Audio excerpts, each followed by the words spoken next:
Good afternoon, ladies and gentlemen, here at Hudson Institute, and a special welcome to our guests who are viewing us online with the live stream.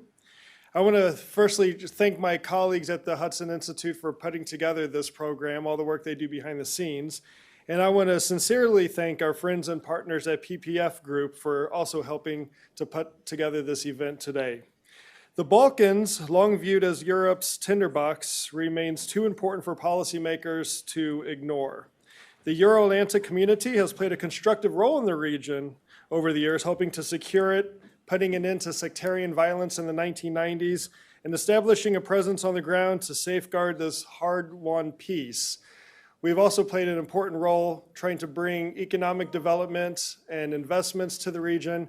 And the American family in particular, since the 1990s, has invested a lot when you think of the tens of thousands of US troops that have deployed through the region and the overall diplomatic effort we have put into the Balkans to keep it stable and secure. The North Atlantic Treaty Organization and the European Union have both been crucial drivers for reform in the region. However, there remain many economic and geopolitical challenges for the region, and that's what we're here to discuss today. We have two excellent panels lined up. The first panel will be discussing some of the economic opportunities and challenges for the region. The second panel, in broader terms, will be talking about the geopolitics and the security environment of the region. But first, we have a very special address by the Foreign Minister of Romania. We often take a cartographer's view of the world, and we see the Balkans and we see countries that we normally identify with as being in the Balkans, and it's a very simplistic view, when in reality it's a bit more complex. And there's a broader region around the Western Balkans that has a very big stake in the region in the Balkans and plays a very important role in the Balkans. And Romania is one of these countries. So we're very honored today that the Foreign Minister has provided us with a special address. Thank you.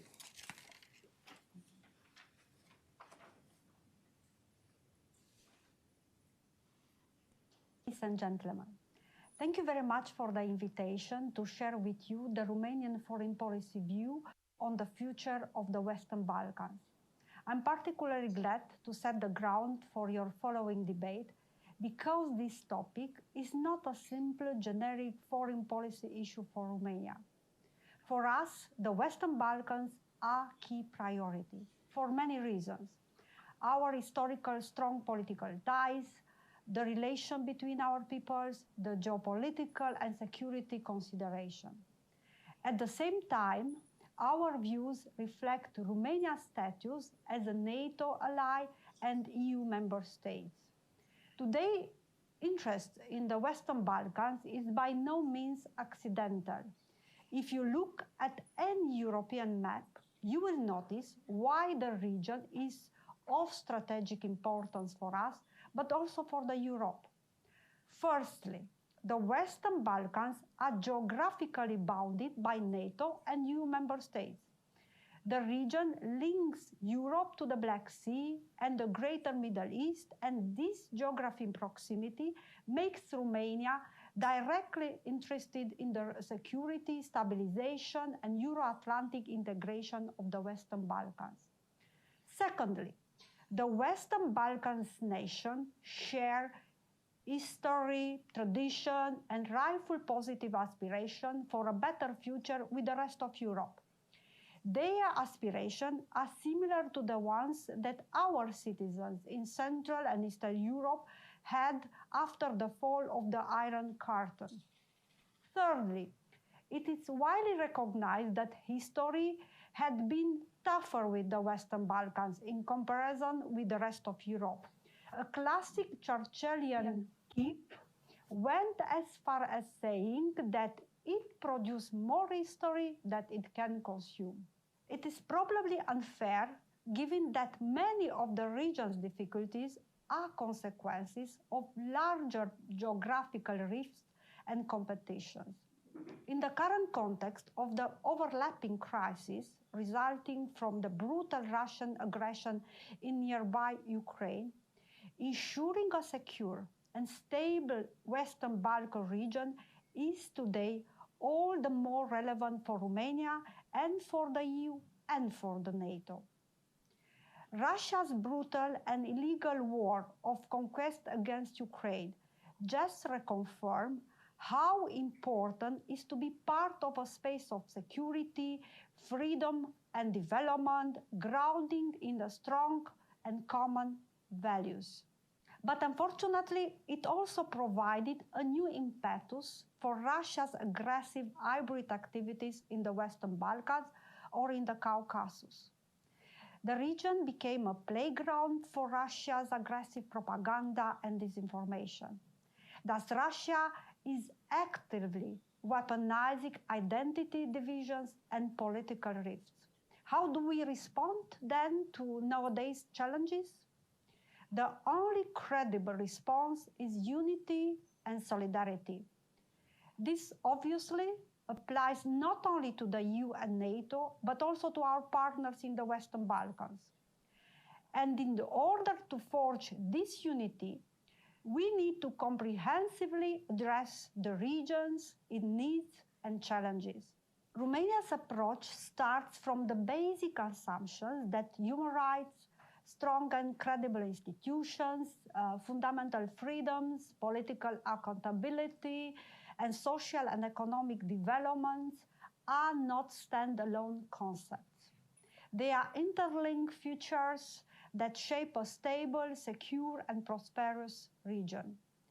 In this comprehensive approach, we cannot discuss the future of the region without first addressing its present. As you know, our geopolitical reality has dramatically shifted when Russia's war of aggression against Ukraine was launched, sending shock waves throughout the region, Europe, and the entire world. This outrageous war has also highlighted major weaknesses, particularly related to energy and food security, but also in connection to our defense systems, industry, and economies. It has also sparked a social and humanitarian crisis. These negative developments should serve as a constant reminder that our citizens bear the brunt of hardships resulting from this war. At the same time, it only reinforced the importance of building a united, resilient, and prosperous Europe. And within Europe, a main achievement will be Western Balkans' accession to the EU and NATO. In terms of political signals that prove unity and solidarity, I would like to recall the outcome of the Vilnius NATO summit of July this year, when the Allies underlined once again the strategic importance of the Western Balkans for NATO. We are particularly motivated to see such a strong allied take on Western Balkan security, not least given our decades-long continuing contribution with troops, vehicles, and military and security expertise on the ground. In fact, you might be aware that Romania is among top contributors to EUR4 Althea's military operation in Bosnia and Herzegovina, as well as to the NATO-led Kosovo force in Kosovo. Moreover, beyond political support, one of the central ways to ensure the unity and solidarity that I mentioned before is by developing regional cooperation. And Romania is working to make that practical and effective. For instance, 1 week ago, Bucharest hosted the summit of the Three Seas initiative. It provided very concrete elements to transport, energy, and digital interconnectivity that cover also the Western Balkans. Another concrete way of supporting the region is by countering malign activities of third parties. From this point of view, the unfolding Russia's aggression against Ukraine adds to a fragile political and security compound in the Western Balkans. Threats are easily multiplied by the fragility of the media in the region. Mainstream and local media in the Western Balkans are not immune to the anti-Western narratives. This vulnerability is of great concern. It can easily drive home further polarization within the Western Balkan society. Obviously, the intention behind this hybrid warfare, which charge foremost the whole set of Euro-Atlantic values, and not just countries, is to harm democratic systems worldwide and overthrow the current rule-based international order. Therefore, in this challenging picture, we consider of crucial importance for the partner in the Western Balkan region to build, enhance, sustain their overall resilience, including against the Russian influence. They need to stay the course onto the democratic value system and to the international legal order. And we are doing our part in building their resilience, either bilaterally or by using various fora of regional or sub-regional cooperation. Romania constantly deploys an integrated set of political, economic, and operational instruments in support of the Western Balkans. Ladies and gentlemen, next year carries special significance for us in Romania as we celebrate the 35th anniversary of the fall of communism in Central and Eastern Europe. This historical milestone allowed our society to embrace democracy, peacefully develop, and freely choose the democratic communities they wish to join, NATO and the EU. Sadly, next year is also the year when we mark 10 years since the illegal annexation of Crimea by the Russian Federation, which Romania condemned firmly from the very outset. The feeble international response to that bluntly illegal action by Russia proved costly. This is why we renew our resolute call for Russia to immediately withdraw from all illegally occupied territories of sovereign Ukraine. This unprecedented violation of sovereignty and territorial integrity of Ukraine reignite the spectrum of armed conflicts in Europe. It is also a stark reminder that the peace project in Europe is not to be taken for granted. In this context, we place a strong emphasis on proactive and positive communication to the public opinion in the Western Balkans. Speaking from our own experience, this is needed in order to ensure the national support for the necessary reforms, which are sometimes quite difficult. And this is why the leadership needs to go the extra mile.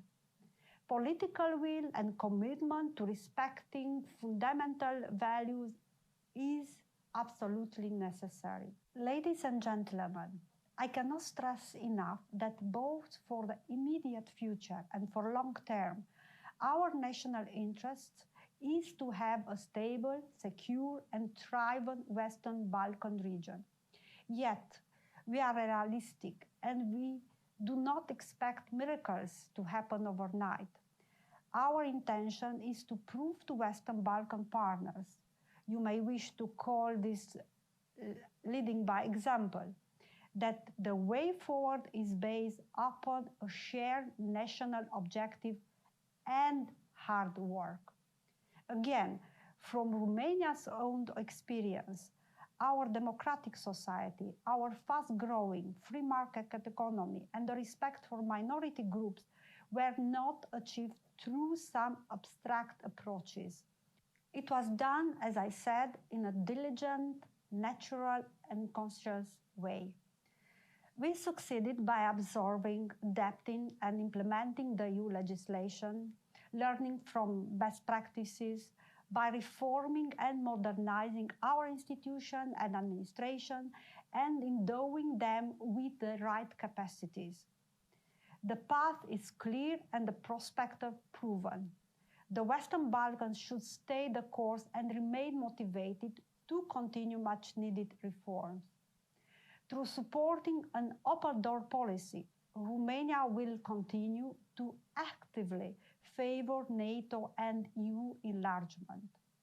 We want to identify, together with the interest countries, viable and workable solutions for their Euro-Atlantic integration. Concluding, I would like to stress an important principle. Nobody should be left behind. We cannot afford it, and neither can the region. We will continue to work together with the countries in the regions under various cooperation formats to support and assist their integration into Euro-Atlantic structures. Thank you for your attention.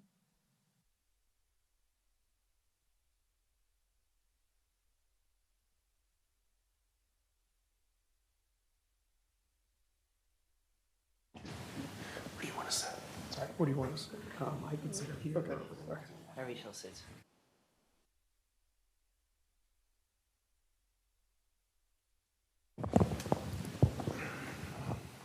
Shall we start? Okay, welcome everyone again. My name is Matt Boyce. I'm an adjunct fellow here at Hudson. I have the pleasure of moderating this panel and welcoming three very distinguished guests. First, may I introduce Jan Ruzicka, who is the Chief External Affairs Officer of a very, very interesting and important and Czech company, PPF.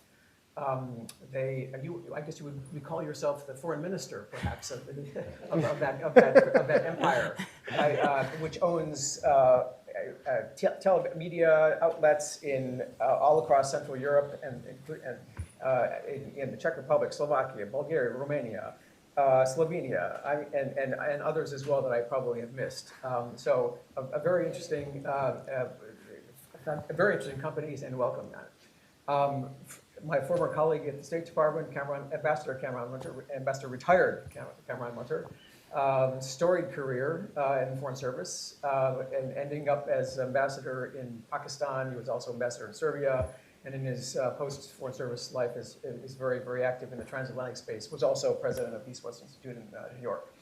And then finally, last but not least, Luke Coffey, a senior fellow here at Hudson, whom everybody I'm sure already knows, very active in the Ukraine debate, as well as in the Balkans and in the Caucasus as well. So let's get started. So the title of this conference is "Securing Europe's Tinderbox: Economic and Geopolitical Challenges in the Balkans," which of course immediately conjures up images of difficulties. And we all know what those are: the unfinished business of the breakup of former Yugoslavia, including with conflict and instability and war and all the attendant issues therewith. We also have issues of great power competition, where external powers are sort of interfering in the region. Principally Russia and China, but also from the Middle East and elsewhere. So you have issues of Euro-Atlantic integration as well, NATO accession, EU accession. So these are, but the title of our panel is Economic Opportunities in the Balkans. And so the next panel will cover geopolitical challenges. We're going to focus more on the opportunities, since that's the title of our session here, which are sometimes a bit neglected because the headlines coming out of this of the region are often more on the challenges than on the opportunities. And of course, we neglect these economic issues at our peril because, of course, the influence that economics has on geopolitics, et cetera. But I don't need to go into that. Everybody's very familiar. So may I direct the first question to all three panelists. So the opportunities, most of us have focused more on the challenges, but how do you see the opportunities? Because there are some, and they often perhaps don't get as much attention, even short shrift, as the challenges. So yeah, I would say, okay, opportunities and challenges are somehow interconnected. You can also talk about challenges. Sorry, that's also permitted, but opportunities I think too. the most important thing that when you think about this region, let's call it either Greater Balkans or Southeast Europe, it's a big market. Mm-hmm. It's a big market. You have very, very sizable economies like Romania, 20 million people, You have successful sprinters that in 10 years were able to get from the beginning in the European Union to have a Schengen and Eurozone and all the subsidies rightly used. Croatia, you have economies that are able to make, to build, to manufacture, and the whole region, better English definitely than Italy, good universities, people who would like to manufacture, people who would like to build. So I think if you look at it at large, so basically this is more than one quarter, somewhere between 1/4 to 1/3 of Europe. Yes, part of this is not European Union, Serbia, Albania, etc. But you know, these people are moving. If you go now to Albania, and it was even in the Financial Times, Italians are going there for holidays. If you go to Tirana, real estate development is really going up. We are in a real estate business as well, so I see it. So if you go to Bucharest, you see how the downtown is changing. So a lot of things are very positive. If you look on energy sector, it's not some old-fashioned brown only. Just in our case, we have 700 megawatts only in Romania in solar and wind. So it's possible. The investment going to the region as well, including institutions like EBRD or EIB. So I think this is all positive because people would like to get better. People would like to in a positive way, to make money, to be entrepreneurial. And this is the, I think, single most opportunity and positivity about the region, that people are entrepreneurial. That they are. How does it look like from your standpoint, Cameron? Well, first, Jan is a very modest guy, and he doesn't just kind of come out and tell that PPF is the largest European investor in the region.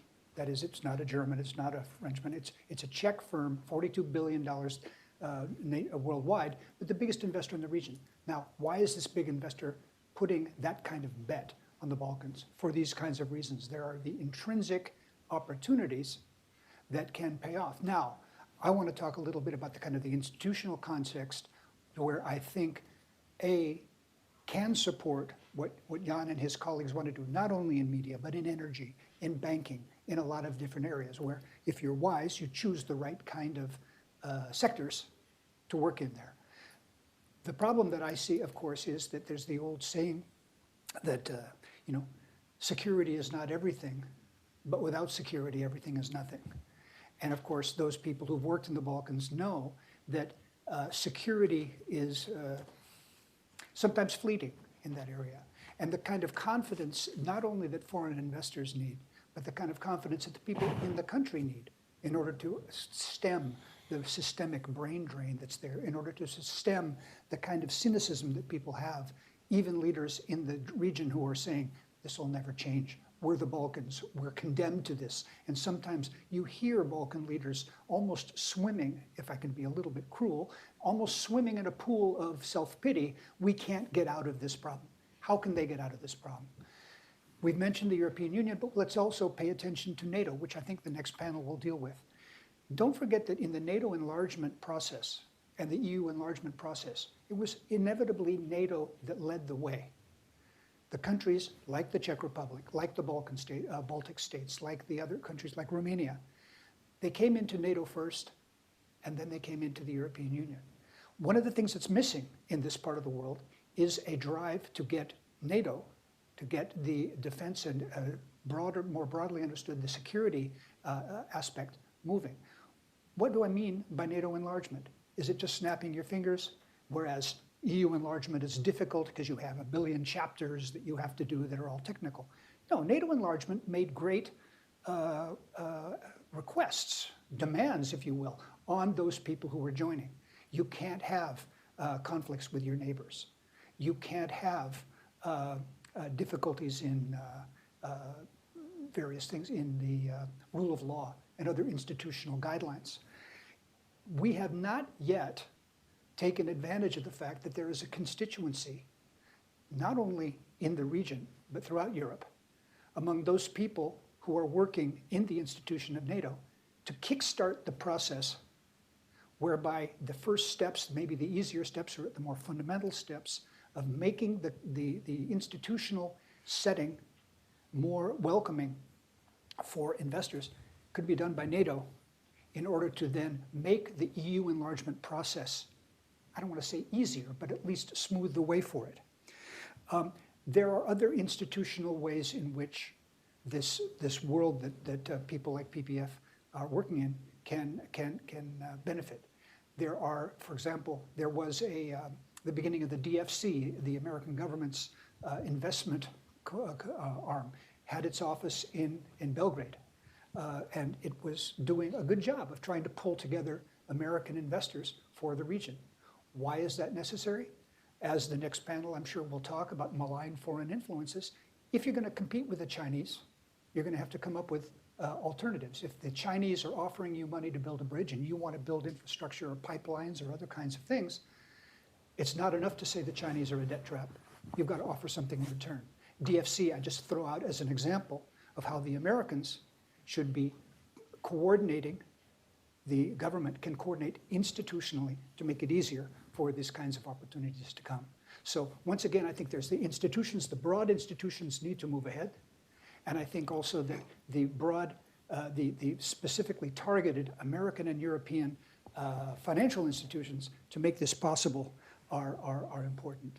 Finally, there's the kind of broad context. Jan mentioned what we call the Greater Balkans. There is this tendency to link the Western, or not to link the Western Balkan to its neighbors, to see the Western Balkans as problem children and to see the rest of the area as somehow different.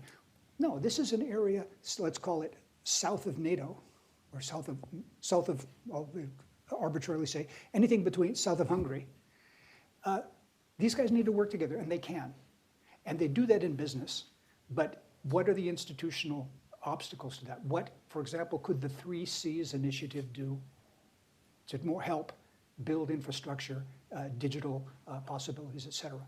So my point that I'm making, in addition to the raw material that is attractive to people economically, there is a need, in my opinion, for building the institutional floor or structure within which economic change can take place. Luke, how does it look from your perspective? Right. Well, Russia's large-scale invasion of Ukraine in February 2022 had many unintended consequences around the world, and the Balkans is no different. But we often do focus on the challenges and not the opportunities, as you mentioned, Matt. And there are opportunities now. I mean, there's a newfound enthusiasm for debating the possibilities and the paths to greater Euro-Atlantic integration and enlargement. There's a complete rethink of Europe's energy policy. And of course, one of the regions most susceptible to the energy crisis facing Europe and the world today is the Western Balkans. There is a newfound interest in the value and the importance of intergovernmental regional groupings like 3 Cs Initiative. On the first point about Euro-Atlantic integration, I completely agree that the path towards EU membership is paved on NATO, on a road paved by NATO, and that's traditionally how it's been done. But NATO membership also adds second and third order benefits that many don't often consider. I mean, if you're a country in a rough neighborhood and you are in NATO, that sends a signal of confidence to international investors to invest in your country. They know that having that security umbrella, it gives you an added attractiveness when it comes to international investment. For different reasons, of course, the European Union also gives confidence, EU membership gives confidence to international investors, and that's why these issues often go hand in hand. But when we talk about NATO enlargement, especially in the Western Balkans where you have this unfinished business, we have to talk about more than just security. There are all these other aspects as well that impact it. On the 3 Cs initiative, which is really what I would like to focus on today, because it connects to the energy issue, there is this great opportunity to get the 3 Cs initiative more focused and present in the Western Balkans. For those of you not familiar with the 3 Cs initiative, it's this initiative with the countries sort of between the Baltic, Adriatic, and Black Seas in Central and Eastern Europe.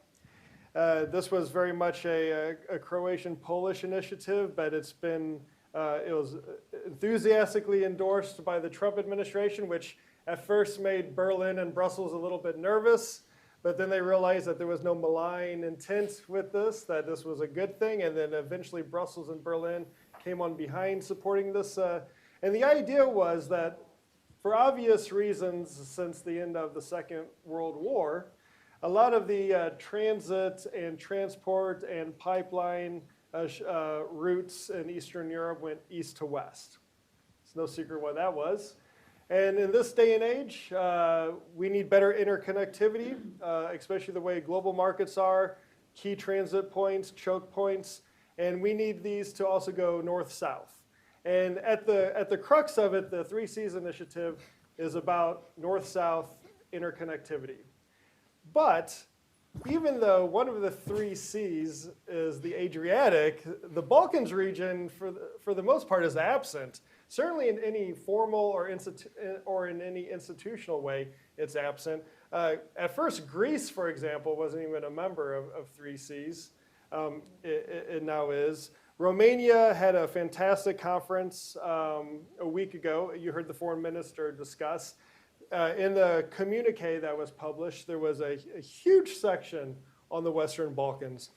So when you factor in the economic challenges that the region has, but pair that with the economic potential that we've just heard about, when you consider the newfound enthusiasm to talk about Euro-Atlantic enlargement and integration, and when you take the energy security challenges posed by Russia's large-scale invasion of Ukraine, and you look at the new enthusiasm and energy, no pun intended, on getting Europe more energy secure, and specifically the Western Balkans, this is exactly what organizations like the 3 Cs initiative should be doing. And I hope we can actually see a greater American role in this format as we go forward.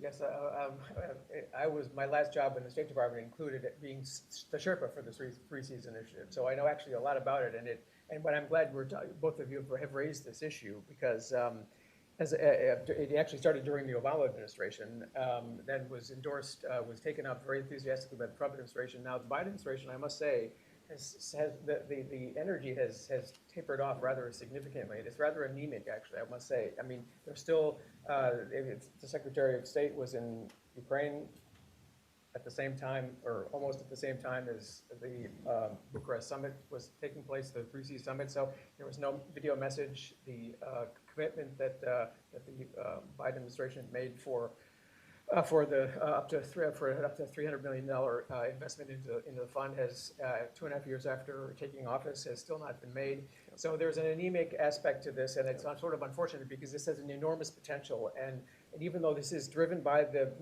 3 Cs member states themselves, the 13 now with Greece, and maybe we should even rename it the 4 Cs, because we have the Aegean now with Greece. But that's not we're not members of the 3 Cs, we're just very good friends of them. We think that this is a great idea, but in any case, that's sort of not. So the point is, though, that we have this opportunity here because infrastructure is so incredibly important, and there are hundreds of billions of dollars, trillions really, literally circling the globe every day looking for places to land, and this area has so much economic potential. I mean, including the Balkans. I mean, it's not just from beginning at Estonia and ending at Bulgaria or Slovenia or Croatia for that matter. And so I kind of wish that the administration would do more on this. But anyway, that's for them to decide. I mean, how does it look from the region, though? I mean, the Romanians put on a very, very successful conference, a summit last week. For the second time that they've hosted this. The Lithuanians will do it next year, and so this is really. I mean, there's so much potential there. What are the Balkan states doing to try to become involved in this? And Ukraine and Moldova are now fully participating states.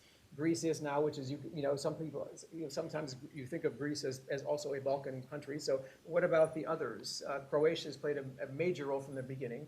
What about the others, either in the Balkans or otherwise, that could help sort of like inject this with even more energy and momentum? So I can talk from the perspective as a company. We are members of 3Cs initiative. So last week conference was also we were present there.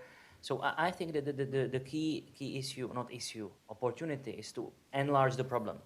When we will be talking only Vučić versus Kurti, it's just a headache. If it's going to be Balkan 6, also a headache. But if we make sure that people come together, you have a good governments who want to make things right, to change them, also for themselves, because you want to live in a stable region where investors won't be unhappy to flow money in. So I do believe that if you look at let's call it either the Greater Balkans or 3C initiative or Southeast Europe, and bring people more together, and connectivity is a key, not only north-south, so to have LNG pipes from Greece to Bulgaria or to connect Romania to Moldova, but for me it's a headache why Romania and Bulgaria are not in Schengen. It shall happen yesterday. And then they can, and again, ask them, hey, then you will be part of the solution, work together. Romanians are definitely part of the solution if we talk about Moldova, when we think about what they are doing in the Black Sea. Prime Minister Mitsotakis in Athens want to be very active. So basically enlarge the view, and then you can work together. The same. I'm very happy that both EBRD and EIB, European Investment Bank, are now being more active in the region, because if you take money from EBRD or EIB, there are certain prerequisites. The project needs to be credible. There needs to be some checks and balances from anti-corruption perspective. There needs to be some stability. So actually to bringing these institutional investors, also IMF and World Bank, to the region, positive, and work on strategic topic, energy, pipes, grid, and even a media landscape. This is at the end good for everyone. This is good for the citizens of the country. It's country to country, region, and also investors like us. So this is my thinking. And yes, I understand that to bring everyone to European Union tomorrow, it probably won't happen. But to work very actively, and from this perspective, if I hear as an investor one message from Montenegro to Moldova, the brain drain. And I can be open about this because this is in the newspapers as well. If German headhunters will be taking every nurse and teacher and young architect from Bulgaria to Slovenia, there wouldn't be a future. Of course, it's not only about the Germans are using the opportunity, it's also for us to give these people jobs, for the local governments as well. But I think if there is one single problem, at the end, it's not, hopefully, knock, what will happen on a Serbian-Kosovo border. But this is the great problem, because then, if you don't have a use, there is no future, much more susceptible to propaganda. This is key. And for that, you need to have investments and money, also from abroad, and to have that stability.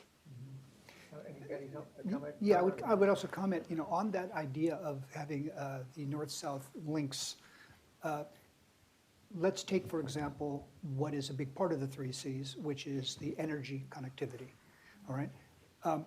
What I would like to think is that instead of Europe, and by Europe, let's say the EU, looking at the West Balkan 6 or looking at the region as a problem, kind of you go to work and you say, oh, crap, I've got to fix the Balkans. Instead of saying it's a problem, in which way can the Europeans say, we have a problem? Problem is that as of February 2022, we have an energy crisis which is fundamental and big, and we need to solve it, we the Europeans and the Americans and everyone else. The Balkans are not a task, the Balkans are not a problem, the Balkans are part of the solution. That is, when the Balkans get angry at the European leader, and you'll hear this from Balkan leaders all the time, lots of promises, you said you would do this, free movement of people, you promised a certain amount of capital, but you didn't deliver. That's the relationship of supplicant and master. Yeah. We don't want that. I mean, so part of what I'm talking about is institutional, but part of what I'm talking about is a conceptual change, an attitudinal change in Europe. That we say, unless we figure out how to work on the north-south efficient use of pipelines or energy grids or anything else like that, we, the Europeans, are not going to have enough electricity next year. We're not going to be cold in the winter. The Balkan countries are part of the solution to our problem. We have a common problem. It's not a question of them and us, which has turned into over the last 10 years. I left Serbia. I was ambassador in Serbia, and I left in 2009. And this is what happens in the American diplomatic service. I wasted the next years of my life in places like Iraq and Pakistan. But after I came back from that little vacation, I noticed that things had not changed very much. I believe that the teens were really a lost decade in the Balkans. We are now in a position where we can go at it differently. New attitude of partnership, fancy words, but what I mean by partnership is common problem, energy, common solution. You fix the Balkans, Balkans have energy, you have energy. Simple as that. Any comment? Any Yeah, additions? so on the 3 Cs and the lack of U.S. enthusiasm, I am also disappointed. I remember during the dying days of the Trump administration, after President Biden it was President-elect Biden, and he was coming in, and I was meeting with a lot of Central and Eastern Europeans, and they were coming to me saying, we're worried that the 3 Cs was, it has this image of too much of a Trump initiative and Trump's involvement, and we're afraid that Biden's going to come in and just scrap it just because of that reason alone without first hearing the merits of it.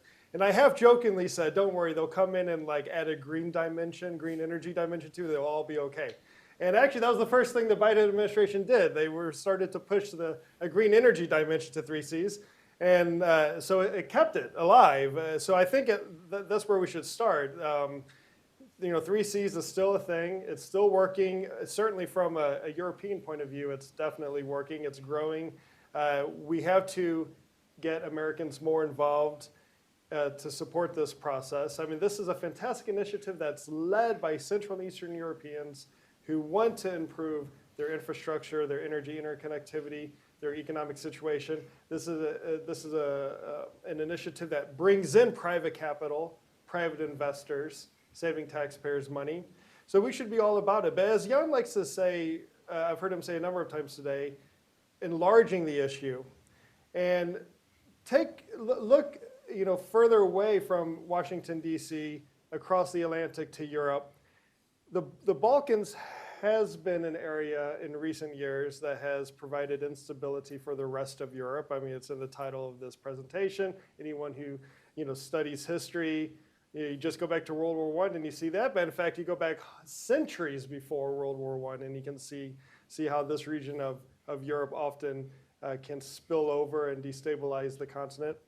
And you look at the importance of Europe to the U.S. economy, our largest export market, about 45% of global GDPs between North America and Europe. So what happens in Europe economically or in terms of security and stability impacts the United States. And when we're building something to export to Europe, that's an American job. And we don't want to undermine that stability that is in Europe. So we're definitely not a European country, but we're a European power, whether we like it or not, because of our involvement in the continent. And we're a Balkans player as well. Then we have to start thinking that way going forward as we formulate our policies. Yeah.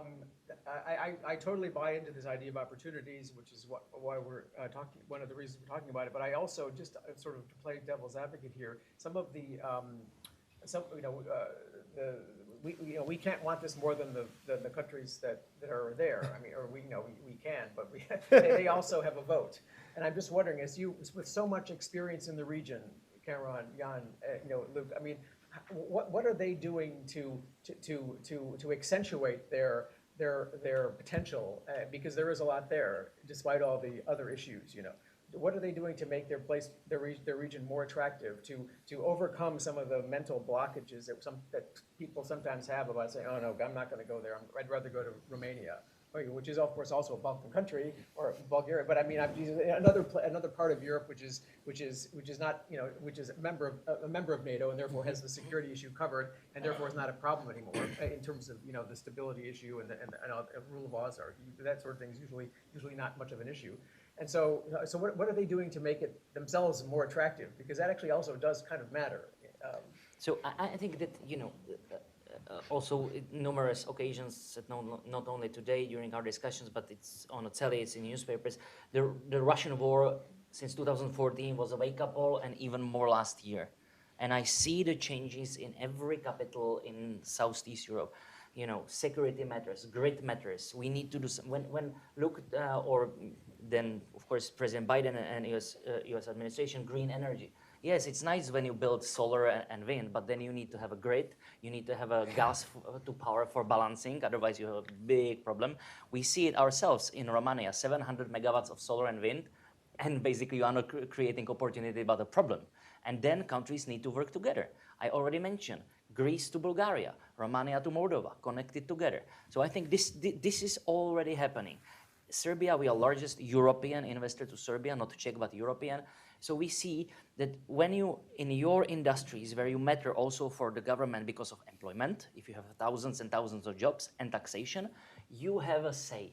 So in our case, telecommunication, we were able in Serbia to modernize telecommunication in a very Western way, even I would say American way, when we talk about hardware providers, whether they are from the Far East or from Scandinavia, if you know what I mean. So this is possible, and then you engage and you work. And I know it not only from us. So let's say Bulgaria. In Bulgaria, you have us on a media market, Czech guys. Then you have Axel Sprenger, Germans. You have Ringier, Swiss. In telecommunication, again, us, Österreichische Telekom, Austrians. And we are able to engage, to talk to the governments, to talk to the regulators, and things are moving. So I do think that at the end, public-private partnership is a good thing. And second, inter-country partnership, especially for energy. Energy cannot be only us as a company with Romanian government. We need for this Chisinau, Bucharest, Sofia, and Athens all working together. And then, again, every good conference, practical, that is systematic, works nicely. So in other words, infrastructure as a way to weave the region together. Yes. When yes. it might be politically yes. a little bit more complicated or whatever, yes. and but through infrastructure. Yeah. Interesting idea. Any thoughts, Conrad? Well, it's also turning away from the kind of the institutional kind of to the personal. I mean, there's a kind of a problem that I'll illustrate from Serbia, which is you have a controversial leader in Serbia who is charismatic but difficult. He has a prime minister, right, who is competent but slavishly loyal to the president. In other words, these people are competent, but if we spend our time saying, how do we cut a deal with Vučić? How do we cut a deal with Brnabić? How do we charm Ivica Dačić? How do we deal with the finance minister, Mr. Mali? If we personalize it, in my opinion, we are making a big mistake. It's not about the people, because if we personalize it, what we're doing is we're talking about traditions from the Balkans that have held the Balkans back. That is, I'll go to the strong man. Well, yes, this man, Mr. Vučić, is the powerful leader of a powerful country. But if we are broader in our approach, saying it's not about making a deal with a person, it's about assessing the country, it's saying, I didn't realize Serbia had an extraordinary agricultural sector. Well, what about the people who are at the big German Lidl and other, penny market? Where do they buy their apples? If you're assessing what's going on in the economy, rather than spending all of your time trying to figure out how to charm Vučić, I think that is a way to go. Now, this takes work. This means that the Europeans or the American investors can't just kind of comfortably sit back in Brussels and say, go down there, be down there, engage, realize that there are not only the opportunities that Jan can tell you about, but that opportunities aren't enough. You have to do a little work. You have to go down there and understand them. In addition, show them the respect that these countries want, because there's a huge chip on many shoulders down there. The Balkans don't feel that, many leaders in the Balkans don't feel that other Europeans respect them. How do you show respect? Go down there, eat their food, talk to them, buy their apples. Yeah? I need to make comment here. Excuse me. You're absolutely right. And in a business, it's absolutely normal. High risk, high margin. If you want to be stable, have your supermarket in West Germany and happily ever after. Why are investors going to Southeast Europe? Because from the still very stable, it's very stable part of the world, but a little bit of instability, high margin. So basically, that's why everybody is going there, because it's a business. And of course, then you are invested as an investor to make it as stable as possible, because nobody wants to lose the money. So it's in the interest of businesses to have predictable environment, anti-corruption, stability, rule of law. And this is, again, I see it, and it's not only us. It's Austrians, it's Germans, it's French. I see in Serbia Siemens, I see Alstom. So I think this is the way how you crafted exactly what you said. Non-personalization, but go to the industry by industry. Thank you for this opportunity. He's my boss. So if he says, Luke, any comments? No. I was going to say that, but you didn't mention American. And I wonder whether that was just you didn't get there, or whether America was so far down the, U.S. investors are so far down on the list compared to other. I'm just wondering, how does it look from that? Because do American investors fully understand the potential there, and are they sufficiently involved? And if not, why not? And what could the countries do to make themselves more attractive? I think location does matter. There is a fundamental difference of not only degree but kind between the bulk of European investors and the bulk of American investors. And so what happens is, and this is, I don't live in the Balkans, but I live close enough. From Prague, you can see it across the Bering Strait.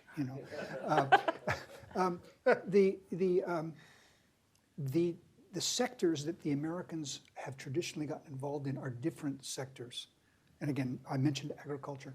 Americans don't necessarily find opportunity or interest in agriculture in the Balkans. But the Americans have, interest in telecommunications, interest in maybe other kinds of sectors. So it is, first of all, usually the American investors they're bigger, because a bigger company, we have the 3 C's, but there's also the 1 C. Corruption, right?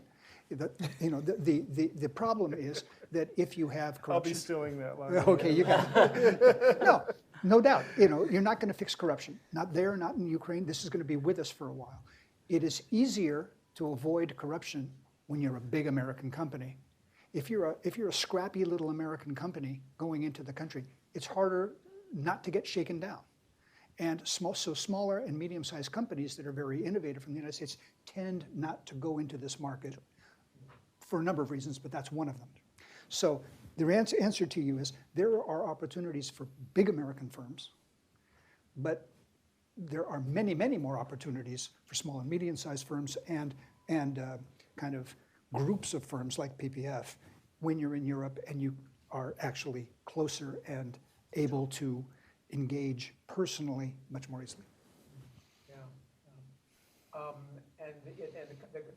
I'm speaking of the other C, corruption. I mean, how is that going? I mean, in terms of, because I mean, sometimes we hear these terms, we know this is an issue, but then there are movements. I mean, we've been talking about the Balkans now as a region, when of course it's very, very differentiated in terms of countries. So I mean, we've been a little bit maybe too generalizing a bit too much here, I'm afraid, because there's a huge difference between each of the Balkan countries, Western or the Southeast Europe. So I mean, do you see any differences between the countries in terms of those that are really on a really great trajectory, those that are having major issues with this and where this is a problem, and how does it look in terms of the nuance, and rather than just speaking so generally about the Balkans? So I think to be positive, so positive examples is definitely Croatia, Slovenia, Yeah. from all aspects. And again, they bet on a factor that, hey, if we will be really westernized, Eurozone, Schengen, then we will attract clientele that we want. So you know, high margin people. And I was in Zagreb the other day talking to the government, to the Ministry of Economy, and it was, yes, prices are a little bit up, but you know, Germans are coming anyway, Brits are coming anyway. So basically, it's based on your model, what you would like to do. That's one thing. So of course, if you are travel hub, Croatia or Greece, this is how you approach it. Eastern part of Southeast Europe, I think great for manufacturing. You want again to be stable. How you address it as a business, that's maybe on me more closely. You cluster the foreign investors. So whenever we have a problem, in telco, you know, Austrians are there as well, Brits are there as well. So basically, it's us, Czechs, Austrians, A1, it's Vodafone, Brits, and then you can credibly go to the government, because you know, in these countries, if you have 3 such large investors, they listen. The same with the media. So just, I was in Berlin last week, so we talk exactly with Swiss guys and with German guys, and we agreed, hey, I think we need to create stronger media associations in the region to go together as a 4 or 5 countries. And then you don't need to have your ambassador, you know, trying to say, yeah, it's great, we are happy for everyone who's trying to help. But if you have a 4 or 5 large groups, then you can change things positively. Yeah, and to use the line that I think I used at the lunch with people here, you know the famous phrase, war is too important to be left to the generals. Well, diplomacy, I would know, diplomacy is way too important to be left to the diplomats, right? What Jan is talking about is, this is an institutional reform that has nothing to do with the American ambassador or the EU ambassadors getting instructions and going and beating up a country. These guys have cred. When the Czech and the British and the Austrian firms are the big, you know, how many jobs do they control in that country? And they go and do something. They are pushing the fight on corruption in a very practical way without any governmental work at all. But they're doing the same work that the government should be doing. The government should know that they're doing this and be helpful when they can. This kind of, I think you're referring to public-private partnership. If you're going to get past corruption in this part of the world, that's how you're going to do it. And what I'm telling to leaders, and this is our principle, Vodafone as well, Austrians partly, but as well, we don't like subsidies. We don't want your money. Just leave us alone. Free, open market to everyone. Don't try to screw the market. Don't try to have a preferential treatment with one guy. No, we will fight at the end, and this is what we tell them. So in one Southeast European country, we were like three guys going there. Hey, at the end, we will fight. I will fight Vodafone, and Vodafone will fight Austrians. This is among us. Just leave us alone. And And then the Transparency International kind of ratings for the region are probably most difficult in some of the, we've got some countries that are going in the, you know, that are you know, sort of the Croatias, the Slovenias, the Bulgarias, the Romanias. I mean, those are Albanias, and you know, sort of those are, I mean, you know, that are part of major structures. The Northern Macedonias are part of larger structures and kind of, or at least some larger structures. And so you have this, so you have some of the trends are going, you know, I don't know, not always straight up, but generally positively. But the others, the problem, you know, the issues of Bosnia and Herzegovina. Bosnia is Serbia, the child that everyone kind of, oh my God, you know, this place is hard. Yeah, so that seems to be the, I guess so. As you talk about the Balkans, we have these sort of this big kind of, I don't know, the hole in the middle, right? where all the, you know, where there are much bigger problems, but also opportunities, right? That economics can or infrastructure can kind of lead with. Yeah. True, but Bosnia is the hardest one. yeah. Bosnia is the hardest one. Yeah. But this goes, you might see a change in the path towards Euro-Atlantic integration with the remaining candidate countries, to where I could see a scenario where EU membership will come before NATO membership for some of the remaining countries that aspire to join both organizations. Bosnia and Herzegovina is one of them. As things stand right now with Republika Srpska and the Russian meddling in that region of Bosnia, I just find it inconceivable that there can be a national consensus on Bosnia and Herzegovina ever joining NATO. But you maybe could, with a little bit of faith, see how it could be engineered in such a way that they could get closer to the EU and become a member of the EU. And I think probably is the same with Ukraine, for example. I think probably EU membership will be on the cards before NATO membership. Who knows? It will certainly buck the trend in the Euro-Atlantic region. But both of these institutions are very important for the reasons you've just heard.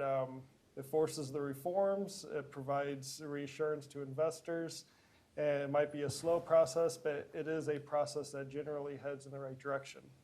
Yeah. I was sort of looking at my watch here, wondering sort of, we could continue the conversation, but we should also actually maybe open the floor to conversation. Because I'm sure that your comments have generated some questions or some comments.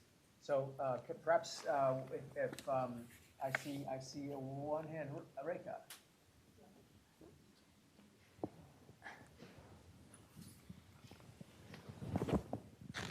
Thank you.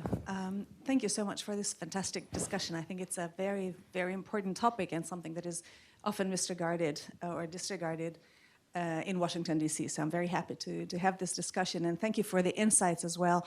I would be very interested, and I'm fascinated by your sort of on the issue experience or in this field, because I often have the feel that the Balkans has a very different face depending on from where we look at it.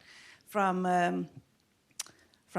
the EU, it's a kind of next step for enlargement, expansion of EU standards, slowly and more with much difficulty.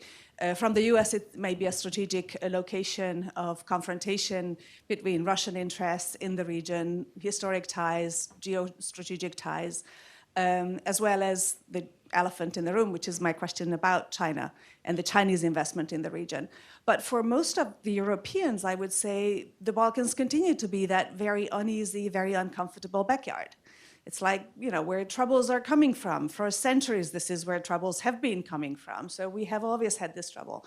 So now I think that what we can see is, with a massive increase of investment of Chinese origin, where corruption is not a big problem, or they don't deal with that too much. Do you see any kind of a competition with Chinese investors in your real-life investment decisions in the region, in various countries? Or do you see that there's any role from the EU to support the standards of investment and development in the region, or that just holds you back, for instance, through the standards that are needed there? Thank you. I see less Chinese than 5 years ago. I see less Russians than 2 years ago, for sure. For sure, even in Serbia. Even in Serbia, I a little bit metaphorically say, from whom we buy 5G equipment, we didn't have a problem in Serbia to change. Not even a blink from the government, from anyone. So even in strategic areas where Chinese really look into and they are interested, and of course, it generates some debate. It's possible. Again, another example. We are not doing highways and stuff, but for years there have been debate about connectivity between Belgrade and Hungary, and the Russians will build. Russians are not building it. Germans are. So even in this big governmental procurement, I see the change. I see definitely change in defense procurement in every single country.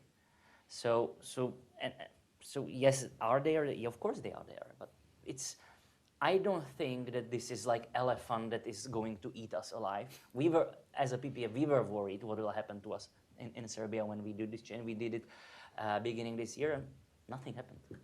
Like no change. The Euro-Atlantic world is an extremely attractive place to be, Exactly. including if you're in the Balkans. And would you want to be part of the Ruski Mir? Would you want to be part of the Big Brother is watching you 1984 state and dictatorship in China? I mean, you can see a market there, and I mean there are certain things that you benefit from, but obviously, or could. But I mean, civilizationally, Europe provides such and the Euro-Atlantic world is so appealing. You, sir. Hi, Greg Melcher, Center for the Study of New Generation Warfare. Given the status of the war, we don't know, but there's certainly a huge interest in Ukraine reconstruction.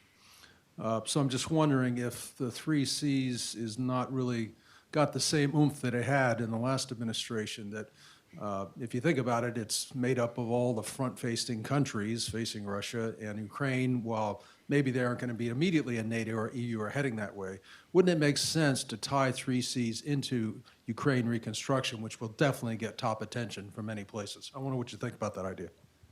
Yeah, I think that's a very good point, a very good observation, and something that I've been toying around with is thinking about how that framework might look like. You've so many gallons of ink has been spilt in this town about the new Marshall Plan for Ukraine. We need a Marshall Plan for Ukraine. Why don't we take existing structures that are suited for reconstruction or modernizing transport links, energy links, connectivity in Central and Eastern Europe, an area in which Ukraine is at the heart of, and then take that desire for private investment, add some geopolitical power behind it, and maybe there is a role. I don't know what the answer is. It warrants further analysis, but perhaps there is a role for a 3 Cs initiative in Ukraine reconstruction. I know some of my 3 Cs friends around town, the purists, will say, oh, no, we need to, it has a mission. We're having enough time raising private capital and focusing governments on the current mission. We don't need to expand the scope.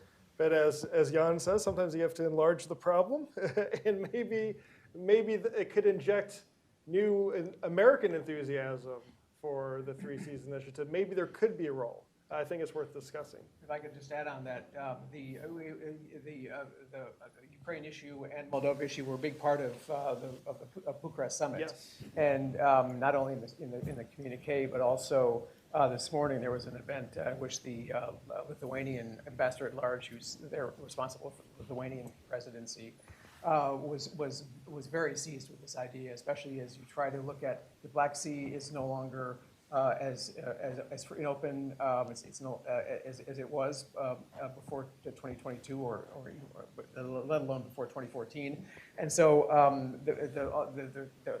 they're very focused on how to build the transport infrastructure to get to help Ukraine remain viable economically because of the need to export, and of course the connections between Ukraine and Central Europe or Eastern flank of NATO logistically are still not what they could be, and people are really working on ways to smooth that interface so that it becomes that there are many more channels to get Ukrainian products to the world market rather than rely on on the Black Sea only.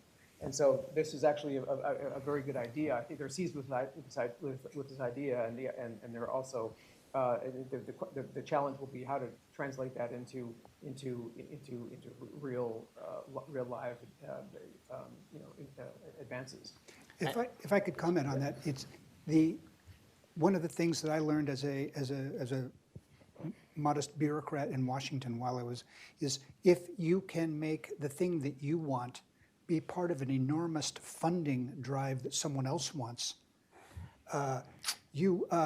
their chances are good.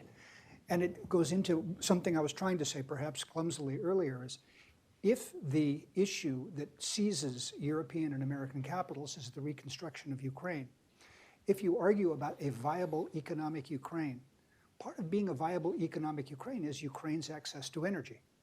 So it's part of the same problematic. It's not just a question of does this institution get money from this place, is this problem, the Ukraine reconstruction issue, is this problem served what a coincidence. The interest of Ukraine is the interest of Romania, right here.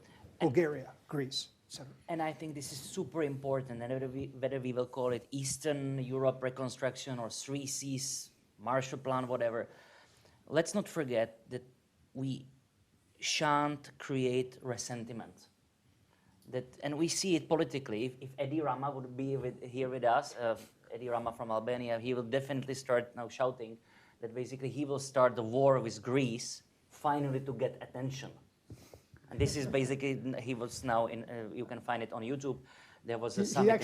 He actually said that. Yeah, because, you know, he's saying, hey, we are doing everything right for years. We are trying to do acquis communautaire right. We are trying to do, and now, due to the war, somebody's jumped over us. So we will start the war as well. What I'm trying With to another NATO member. Exactly.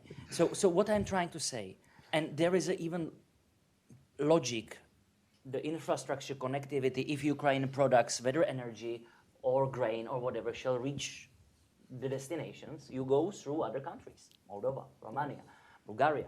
So basically, little bit of money needs to go there as well, 100% sure. Otherwise, there will be more resentment. And Romanian foreign minister nicely pointed it out. People left behind, this is not good for everyone, or for anyone. Yeah. This is a problem. Any question? Sir.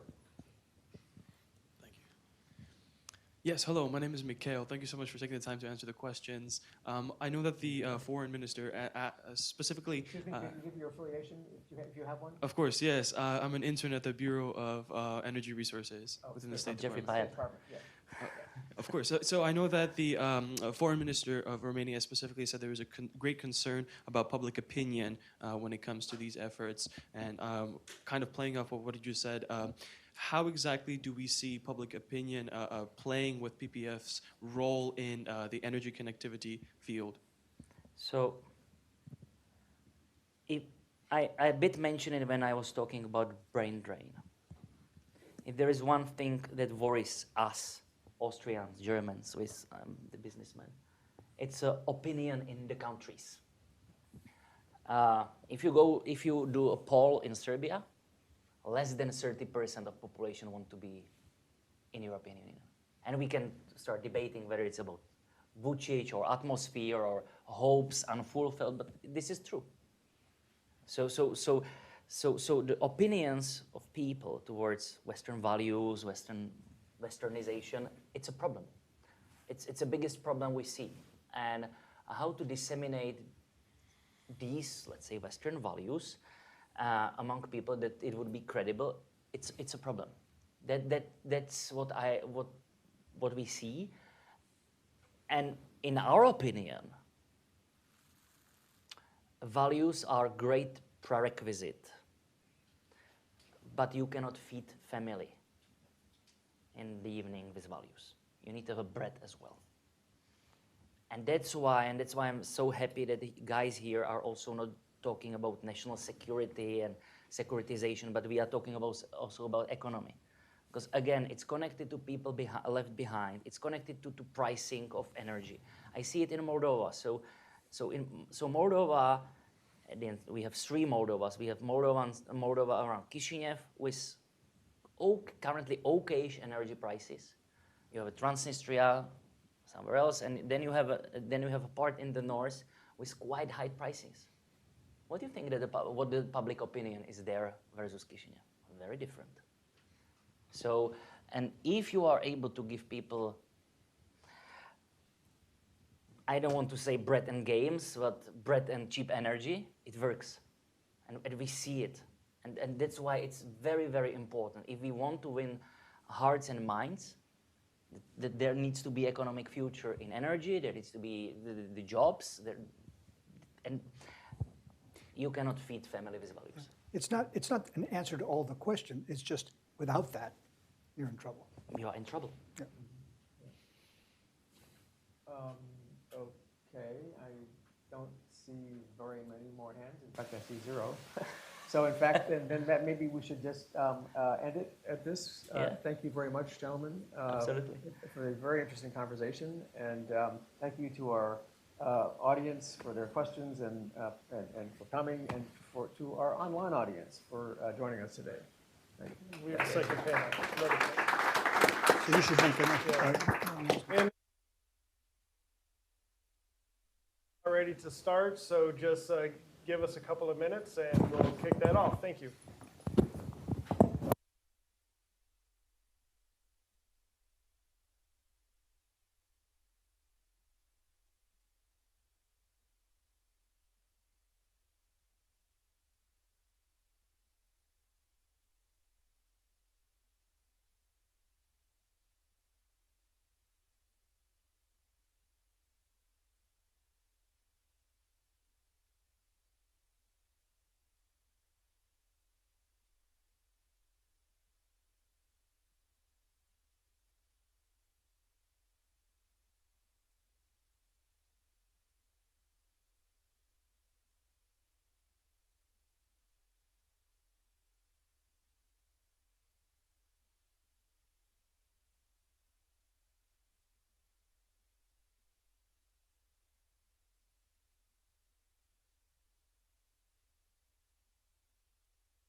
Good afternoon and welcome back to part 3 of our 3-part mini-conference on the Balkans. We began with a keynote address by the Romanian foreign minister, for which we're very grateful. Then we had a wonderful panel, and we're going to conclude with a third panel. And I'm joined by 3, dare I say, colleagues for a lowly moderator like myself, but I'll say so. Thank you so much to the 3 of you for being here. And joining me today to talk about not just the Western Balkans, but also the broader region, the greater Balkans, as it were, Southeastern Europe. I'm joined to my immediate left by Jaroslav Kurfürst, who is the Director General for Europe in the Czech Ministry of Foreign Affairs, essentially a Deputy Foreign Minister of Czechia. He was previously, among many other postings, Ambassador to the Kingdom of Belgium, if I have that correct.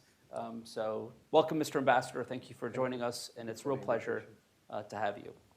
Seated next to him, I have Ekaterina Zaharieva from Bulgaria. She was the Foreign Minister of Bulgaria from 2017 to 2021, also the Deputy Prime Minister, and now is the Vice Chair of the Foreign Affairs Committee of the National Assembly in Bulgaria. Thank you so much for taking the time. And last but not least, to my far left, not a member of Hudson Institute, but a fellow think tanker, because she comes from the Foundation for the Defense of Democracy. I'm pleased that Ivana Stradner is joining us. She is a research fellow in the Barish Center for Media Integrity and has written also for the Kiev Post, and you can find her publications online. I thought we would just begin by having the 3 of you give the rest of us a view from the region from where you sit. And perhaps you could give a few 5 to 7 minutes of opening thoughts and remarks on the Czech point of view, the Bulgarian, and then I know you have a special presentation on Russian and Chinese blind influence in the region. So, Ambassador, the floor is yours. Thank you. Thank you so much. And thank you for the invitation. It's a real pleasure for me, and it's really great to be back in Washington, D.C., which is a city which is very dear to me. And another big thank you for putting the Western Balkans on the agenda. Today, everyone is focused on Ukraine, on the war.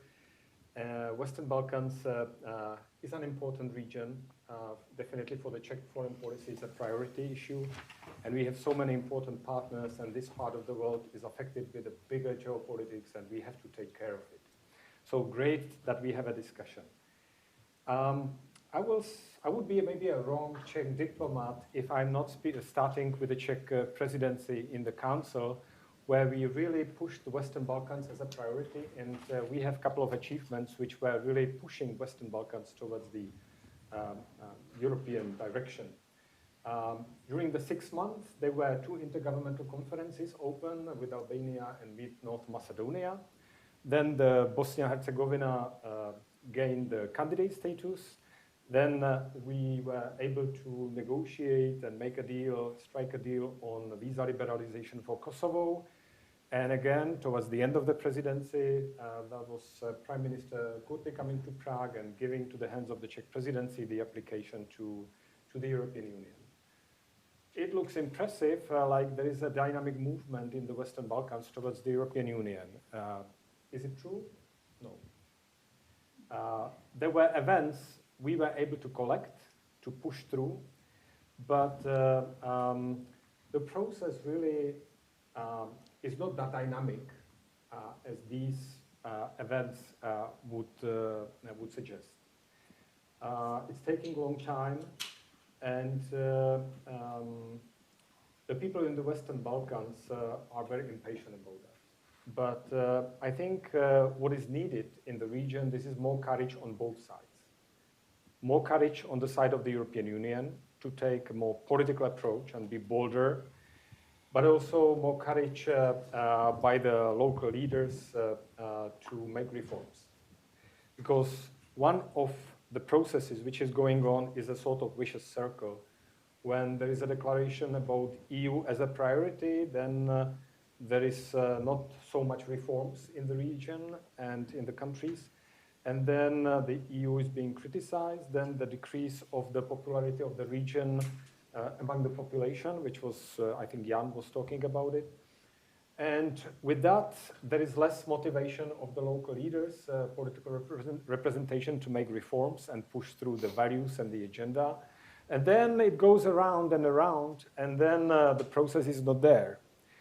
And I think we need to be sincere to ourselves that we are maybe, we as the European Union needs to be more courageous, but also we need to tell our friends in the Western Balkans that if there would be a country which is really moving in the front of, on the way towards the rule of law quickly, if there is a country which is aligning itself with the CFSP, Common Foreign and Security Policy of the European Union, and so on, what would happen? It would be a similar story like with Sweden and Finland, or Sweden, separate story, with Finland to NATO. EU would open the door and the accession process would be speeded up. But there is not such a country, and the picture is very mixed. So if you look at the region, I can design a very dark story. Bosnia-Herzegovina, when we go to the collision course between the High Representative and Dodik, I can speak about the Serbian foreign policy orientation, changing dynamics in Montenegro and North Macedonia, and etc., etc. I can go on.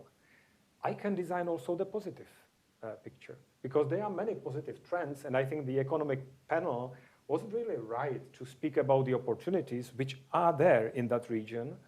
And there was a study which was done by Prague Security Studies Institute and National Endowment for Democracy, which is showing the economic dynamics in the region. And from that study, it's very clear that by far, by multiple, the EU is far biggest investor in the region. Russia is decreasing its presence. In countries like Bosnia-Herzegovina, there is a zero foreign direct investment from Russia.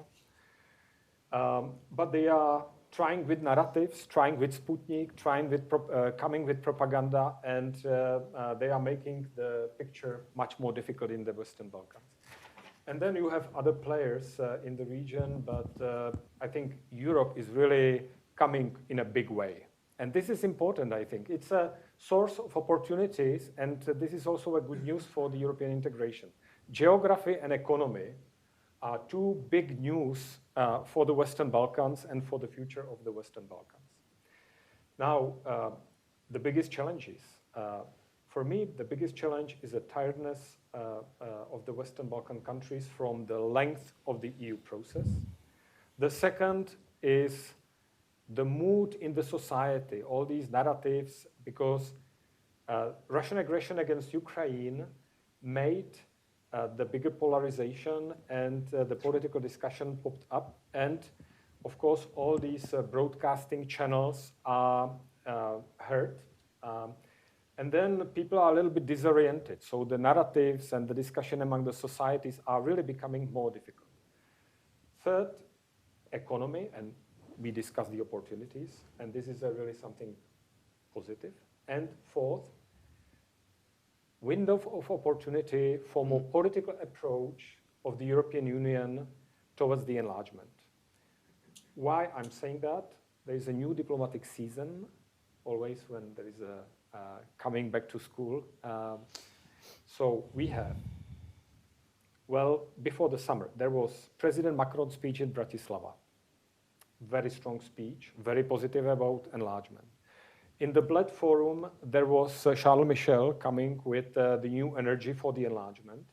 And recently, on Wednesday, there was Ursula von der Leyen speaking again about Western Balkans' future in the European Union in a new way. So there is a mood in the European Union to give it more political frame, I mean, to the Western enlargement. And it's a chance. It's the open window for the Western Balkans. And it's up to the local leadership to really seize that opportunity. And I put here seven elements we have to go through. And I will just enumerate because I'm speaking too long. And then if you wish, we can elaborate on each. I think well, first of all, we have to give Western Balkans bigger political focus to really not forget in all that geopolitical mess about the Western Balkans. Second, bigger progress and bigger courage for the enlargement. Second, invest. And I think here the previous panel was very clear about that. Invest into the Western Balkans. Energy infrastructure, and the routes and all the grids, etc., etc. Third, communicate. All this mood and Sputnik and propaganda, etc., etc., that's really a real problem. But we have a big story to tell about our economic power and investment, etc., and we have to learn how to tell it. Fifth, strengthen resilience. It's about media literacy. It's about the security sector in each country and so on. I think strengthening resilience is our big job, big task. Six, work on more regional reconciliation. The region is very complex because there is a big geopolitics, but there is also internal small geopolitics between different countries, and still the wounds of the past are not healed. And we have in the European Union to focus on that one, and if we are successful, all the region will be better off.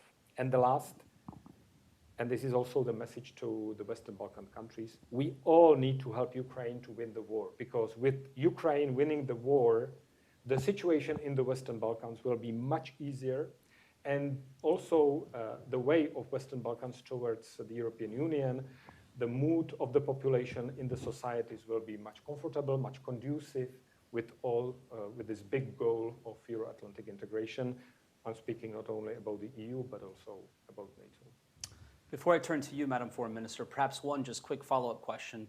I realized I also didn't introduce myself. I'm Peter Rao, Senior Fellow here and Direct the Center on Europe.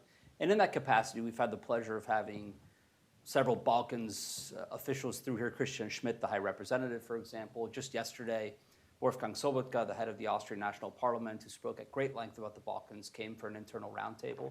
But beyond those sporadic moments, I would say, the interest in Washington, and I detect in your remarks a similar tone in Europe, has waxed and waned.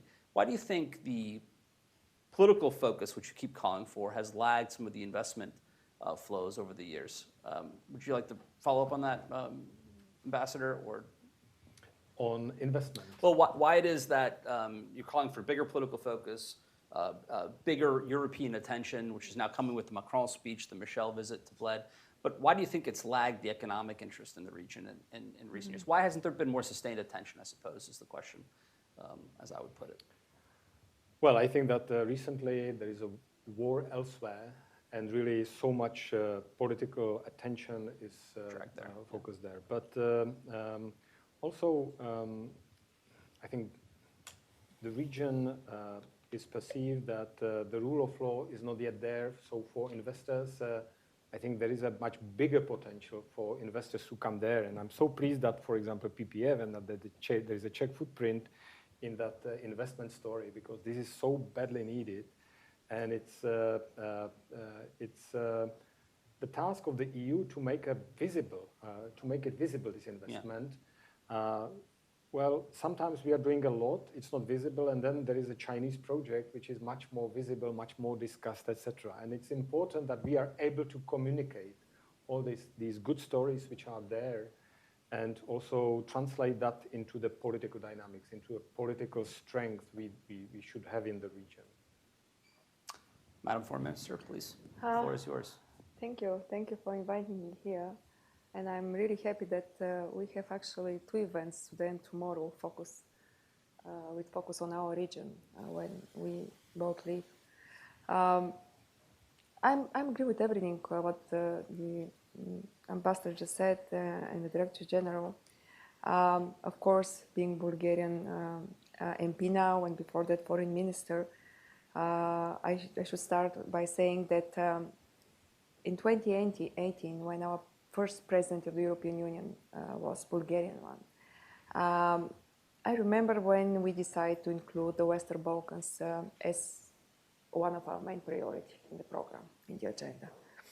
I was going to Brussels every week, discussing with the other member states and the Council and the Commission our plans for the priorities, because it's not only Bulgarian priority, it should be embraced by everyone.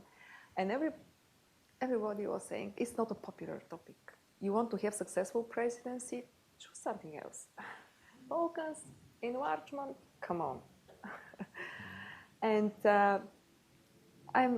but we insist, we said, we are the direct neighbor of two of the Western Balkan countries. We should put again the focus on the region because there is so huge potential, as in the previous panel was said.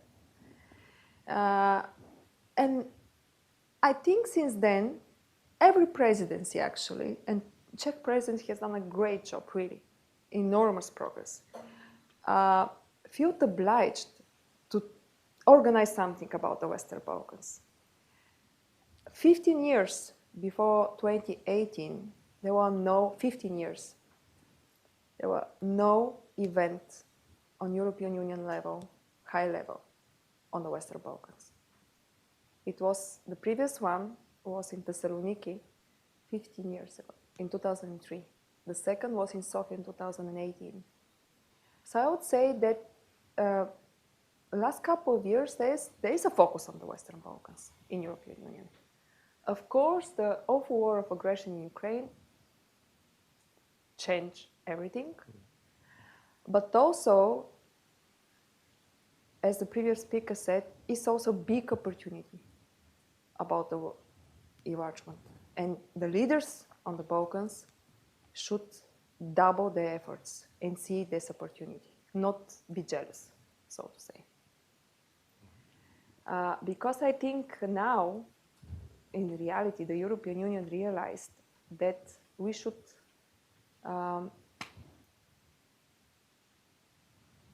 be not only engaged with the region on words, but do something practical there. And that through the enlargement, we will increase the European democratic space.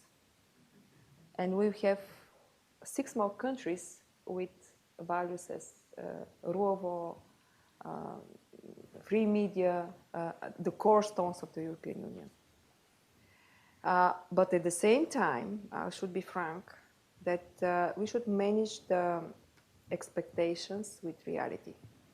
And the fact that we should be more fast in the process doesn't mean that we should forget about the conditionalities. Because if we want to build resilience in the region, we should be even more demanding by especially conditionalities linked with rule of law and fundamentals of European Union. In the previous panel, somebody asked about the public opinion and trust in European Union and European values. I'll be not so diplomatic. I think that one of the reasons why, for example, the public opinion and trust in European and NATO values and principles are so low, it's also rhetoric coming from public figures and politicians and, unfortunately, public media. And this is a really, I would say, frustrating about the European Union countries and leaders. We are investing so much politically, but also financially in the Western Balkans countries, but at the same time, we see, especially now in this difficult geopolitical time, Russia rhetoric, a Russia hybrid coming from the mouth from their leaders and their public media. And that's why I really want to once again repeat that faster enlargement doesn't mean forget about own merits approach, fulfilling the criteria, and especially fundamental criteria linked with democracy, rule of law, and free media. So because I think it's more interesting if we have not just, I can speak a lot about the region, really, it's my neighborhood. But I think that I want to finish Luminita in the beginning. The foreign minister of Romania, she said nobody should be left behind. I said yes, and everybody from the Balkans should triple the efforts to make reforms. Oh, sure. In the previous panel, which Luke Coffey chaired with Jan and Ambassador Munter, already gave us a few assignments on geopolitical challenges. As I wrote it down, we had Bosnia Herzegovina, we had the issue of malign influence, the NATO process and the EU process and how they sync up. And since we're blessed to have Ivana here, we'll just go right to the malign influence, which I know is an area of specialty of yours. If you want to give us an opening, a few framing thoughts, and then we can go to the broader Q&A. Certainly. So we already heard multiple times today about Russian and Chinese malign influence in the Western Balkans, and indeed, it's really, really pervasive in the region and has a huge influence on regional politics, on the European politics, but even on the global politics, given also how those countries are testing their influence operations and perfecting them that are also used outside of Europe. But one thing that I want to say, every time when I see really the Balkans, the Western Balkans in particular in the news these days, it's really not a good sign. And while the previous panel was really focusing much more on opportunities, I think it's also very important to talk about challenges that are happening in the region outside of economic reforms and European Union enlargement, to talk about security implications that are happening in the region. I would like to actually start, why not with Russia, given that in 2022, February, things have even further escalated in the region. And this is precisely when I saw more people paying attention to the Western Balkans. So I remember I've been working on Russian influence operations in the Western Balkans since 2016. Everyone told me that this is a conspiracy theory, who cares about the Western Balkans? But Russia has been setting all those informational conditions for a very long time. And it's a very, very, very sophisticated strategy that they're using through social media platforms, through soft power, through music, through kids, let alone to religion, such as Orthodox Church, because Russia understands very well the culture and what will really tick over there with people, what will resonate with people.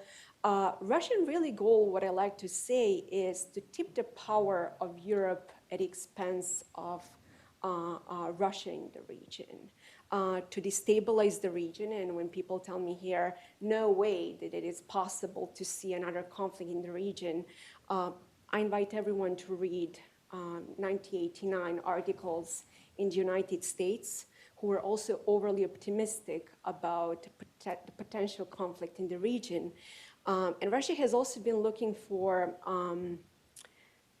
weak points in NATO. And while I doubt that Russia would easily go to Bulgaria or Czech Republic or Poland at this point, I think the Western Balkans is a great opportunity for them to challenge NATO, to show that NATO is a paper tiger. What we saw just recently this summer, when the far-right groups attacked NATO peacekeepers, was already a signal about showing NATO's vulnerability, let alone what could happen in case of further escalation on the border with Kosovo that can actually move towards North Macedonia or even Montenegro. There are also NATO member states. Russia is really working towards a very sophisticated strategy to polarize the Balkans. As I always like to say, all those things are very invisible to a lot of people. They're so sophisticated. Literally, I just saw recently, for example, that the Russian government was investing in certain even songs in Serbia. So it's publicly available to further bring more nationalism in the region. What we saw, for example, just recently in Bosnia and Herzegovina with Dodik, it's a dream come true really for Putin, Dodik, who has been threatening with secession. Things in Montenegro, what Ambassador just mentioned about influence operations coming from both Belgrade, but also coming from Moscow. And finally, all these things are also happening in Serbia very much from two perspectives. What you just mentioned about domestic media, I'm very, really it's devastating to see that Serbia wants to join the European Union, yet a lot of anti-Western narratives are coming directly from government officials and the media platforms that exist over there. And that's in part also because Serbia is approaching this balancing strategy between Russia, China, Brussels, and Washington, D.C., that is apparently paying dividends in the West. So that's, something how Russia has been changing the narratives in the region and boosting more nationalism and bringing country on the border on a conflict, what we saw in Kosovo. When it comes to China, things are also not looking great because China has been investing, for example, $1 billion per year since 2011 in the Western Balkans. China has been investing tremendous resources also in technology. So for example, you have something that is called like a safe city in Belgrade with surveillance cameras. China has also been investing in security. Like for example, just last year, the Serbian government purchased air defense missiles from China. China has a little bit different approach when it comes to soft power. They cannot, for example, sell the notion of the Great Serbia linked to the Great Russia. But what China can certainly do is to undermine the European Union in particular. To talk about precisely the European Union enlargement in the social media space, talking about they will never happen, and pushing, those narratives. They're also, for example, pushing for BRICS, something that several governments, including Bosnia and Herzegovina, Milorad Dodik in particular, Republika Srpska, but also the Serbian government has been considering about a multipolar world narrative. So these are all narratives that are really operating broadly. Now, some people may wonder, who cares really about the information space? And if you really take a look very closely at Russia's security documents, for example, Shoigu, he openly claims that information is a weapon. The Russian government believes that whoever controls the information space controls the narratives. And it's such an invisible thing for many and looks so naive and looks so far distance. It's a serious weapon that I think that we should definitely take a look more closely and counter it seriously, because perception matters. And one of the reasons why the Balkans is going back to the 90s, it is not, in my view, only because of economy. It is also because of perspective and perception that different actors have been creating for years. So I will stop here, and maybe we can talk later about policy recommendations and some other analysis. Well, you'll start speaking right away again, because I'm going to stay with you for just one follow-up question, if that's okay. Certainly. Perhaps it's a cliche, but the general theory or thinking in a lot of Western capitals is that the high watermark of Russian information operations and influence and success really came with the invasion. And since Russia's had troubles in Ukraine, their influence has dipped a bit. Similarly, some of the thinking about China is that the coronavirus pandemic and the wolf warrior diplomacy, among other missteps, that perhaps China's influence and ability to execute these information operations has waned. Do you buy that? Is that correct? How do you see the trend lines? The West, in particular the United States, likes the good news and Hollywood Disneyland stories. I was born in the Balkans, so it's I'm going to inner channel my negative approach towards this. I'm not buying this. The Russian influence might not be working in Ukraine, because Ukraine has developed tremendous resources and capabilities to counter Russian narratives.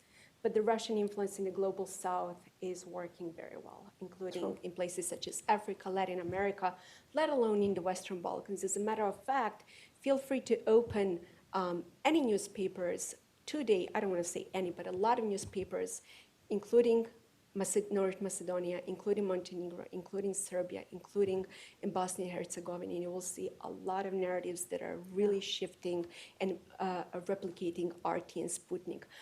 As a matter of fact, RT and Sputnik are only two official media that are operating there. There are numerous blogs, like for example, on Telegram channel, things that I see and that I monitor are really, really unbelievable, like videos that are happening, including right now, I see a lot of deep fakes, so even the use of artificial intelligence. When it comes to China narrative is linked mostly to the multipolar world and BRICS, which serves in the Western Balkans as an alternative to the European Union. And I see more and more information on that front. So unfortunately, I have to deliver the bad news is that the Russian and Chinese influence operations are alive and well in the Western Balkans. Mr. Director General, the 2022 National Security Strategy, which is the operative national security strategy of the U.S., is 48 pages long and has one sentence devoted to the Balkans. Has the U.S. given up in a way, or having just been the veteran through the fights of an EU presidency where you led European issues for the Czech presidency, are there ways that you think the U.S. and Europe can cooperate well in the Western Balkans, and what would those areas be? Well, definitely for us, U.S. is a great partner and always has been. I'm not the representative of the American government to tell you how much U.S. is viewing or seeing Western Balkans as an important place. But I can say that at least my perception is that the U.S. is assuming that Europeans will take a bigger part of responsibility for handling the political dynamics in the Western Balkans because of the EU integration process being so important and so central to the rule of law and also the political dynamics between the countries, so that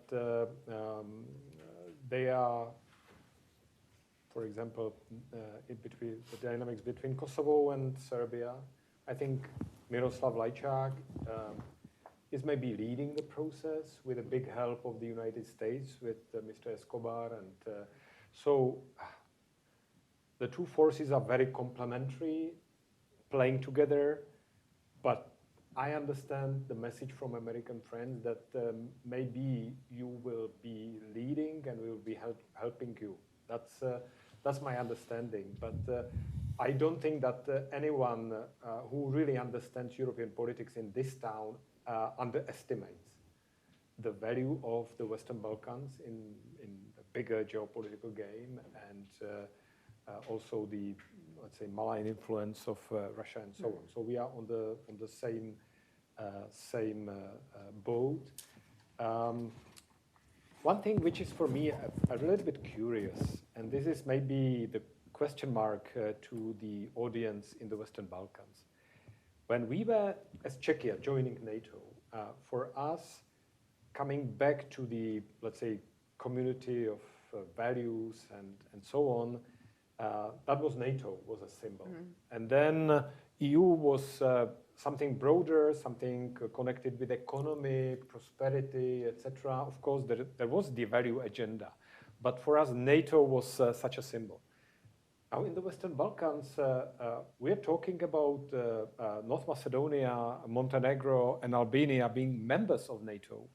And still, we have, in these three countries, political forces which are like losing the direction, strategic direction towards the West, towards democracy, etc. And I'm inquiring why. They are members of NATO.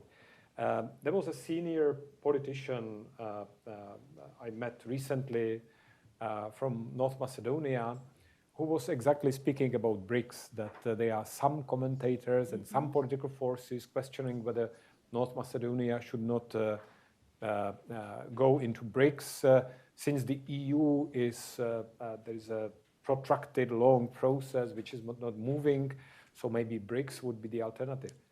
But this is a NATO member. They are already part of the West. There's no question. So I think this losing of this strategic direction, this is really the issue we have to address. That's why communicate and resilience, etc. It's true that it's very easy to instigate the anger. You can just put some propaganda. If you have the channel of broadcasting, you can do it. But EU doesn't have any media. EU is 27 member states. It's very hard for the EU to broadcast some counter-propaganda, but we have to learn how to really go against that. That's, I think, very important, but we are not very much successful and have to learn about it. Actually, European Union have established the strategic communication task force for the Western Balkans. Yes. I'm agree that not so much successful, but I think it's a good start. I think we realize that, absolutely agree with everything what you said. Very, very, very efficient manner. The propaganda, and not only in the 6 Western Balkans countries. I see in my country. I see in Romania. I see in Central. I'm sure that you can see in Czech Republic too. Strategic communication task force for Western Balkans, and before that for the Eastern partners. It was first strategic communication task force. Of course, we are with democracies. We cannot use the methods that the Russians have. But it doesn't mean that we should just say we are democracies and we should not counter this propaganda and threats. Please. Can I just add something to this? So not only Stratcom, but also there is a hybrid warfare teams that were actually sent in Montenegro before, and North Macedonia, and I think that we should triple those efforts in the region. And while I firmly agree with you that we should not mirror methods and messages from Moscow, during the Cold War, the West, in particular the United States, was the information warfare superpower.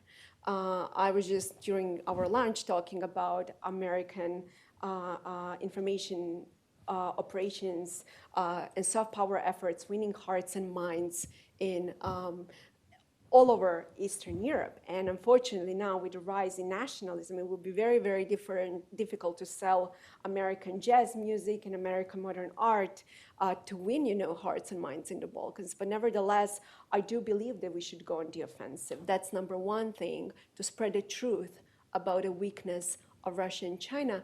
And the second thing is, not only in terms of offensive measures, but also defensive measures when it comes to building resilience. And my last point that I want to emphasize, for example, every single time when the European Union invests in the Western Balkans, I'm just curious how come that we cannot see that on the cover pages of local media, but every time when Russia does something, it's immediately on the cover page. Maybe that can be also a condition in terms of investment to promote and publicize such investments. That would be tremendously important because perception really matters. And the reason why a lot of people in the Western Balkans have lost the hope for the European Union, it is because precisely of that perception that the European Union is not important, the NATO is aggressive. Russia is waging a targeted campaign for specific populations. As I said multiple times here today, I'm more concerned about the future generation in the Western Balkans who are now maybe 15, 16, 17 years old, because they will be more nationalistic than my generation, because for Russia, this is a long strategy. Please. Well, it's quite easy to come with propaganda and instigating anger in the region where there are unhealed wounds among different countries and among in the geopolitical theater. There are many myths and imaginations, and the Western Balkans is a special place in that. And Russians are understanding that that game, and they are really quite smartly playing it. one of the issues which I think there is somewhere intuitively felt by some political forces in the Western Balkans is the Russian narrative that the world is undergoing a deep geopolitical transformation where the strength of the West will be diminished, and then other powers will be up, and maybe this shake-up will make happy all the unhappy people. So the unhappy people, like Dodik, sees that if there is a shake-up in the geopolitics, maybe there will be some revision of the current status quo, which is unsatisfactory. And that's Republika Srpska. But then you go to another country in the neighborhood, and then go to another country in the neighborhood, and then go even to some EU countries in the region, and that's creating the space already. Space where part of the political forces, and not all, of course, is creating a different narrative, and because of that homogeneity of the territory where that narrative is developing, that deserves our attention. And it's about the responsibility of the leaders not to jump on these narratives, but really to work hard against these. In Czechia, we had it easy because we were hit by GRU operation, GRU Europe operation in Verbětice. 2 people were killed, and I think that moment was, I call it reputational suicide of Russia. They really committed suicide in terms of their own, posture in the public opinion. And then we kept the position or the quantity of Russian diplomats at the huge Russian embassy in Prague. And that was, of course, reciprocal.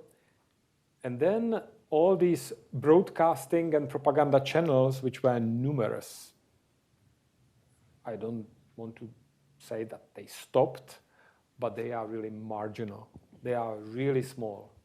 And that was really quite a dramatic and quick shift in the Czech, let's say, media and information space. And that's maybe the example that really it can be stopped if there is a will, if there is the work. In our part of the world, I think also the civil society made a really great job. There were plenty of organizations working with the media literacy. There are some who are providing material for the students, but some which are providing material to the teachers in the, let's say, elementary or even in the universities, schools. And then there is the other organization which is looking at the social networks, the other on websites. Then, well, some people are monitoring the Russian press and trying to debunk, etc. So there is plenty of work of the civil society. And I think that's a good example how the civil society can help also with the Western Balkans, in the Western Balkans. It's local. It's not imposed from outside. Well, perhaps, Madam Foreign Minister, we could go to, you mentioned countries with headaches or problems, and it's been referenced in the previous panel, Bosnia-Herzegovina. It's hard to have a panel on geopolitical challenges in the Western Balkans without at least touching on it. Could you maybe, for our viewers who are a little bit less familiar with the Western Balkans, give us your sense of what's happening and perhaps a comment or two on how you think the EU military mission is faring in Bosnia? I'm MP now. I'm not in the details so deep, but I don't want to talk about Bosnia-Herzegovina only as a problem, really. This is something that I really didn't like in the previous. One thing, you asked me one thing that I didn't like, this is Bosnia-Herzegovina is not only a problem. I have been in Bosnia-Herzegovina a couple of times. And we should see this country as opportunity. Yes, Dodik is a headache, Russian influence is a headache, but nobody dared to say that Russian influence comes through Serbia, a member candidate country, candidate since, I don't know, already 10 years, candidate status, opening chapters, closing chapters. I think they even closed some chapters. Russia through Serbia interfere now, in these days, in NATO ally Montenegro. They have problem to form a government because direct, brutal, I would say, in some moments, interferes in their domestic policy is huge. So I think Bosnia-Herzegovina has huge potential.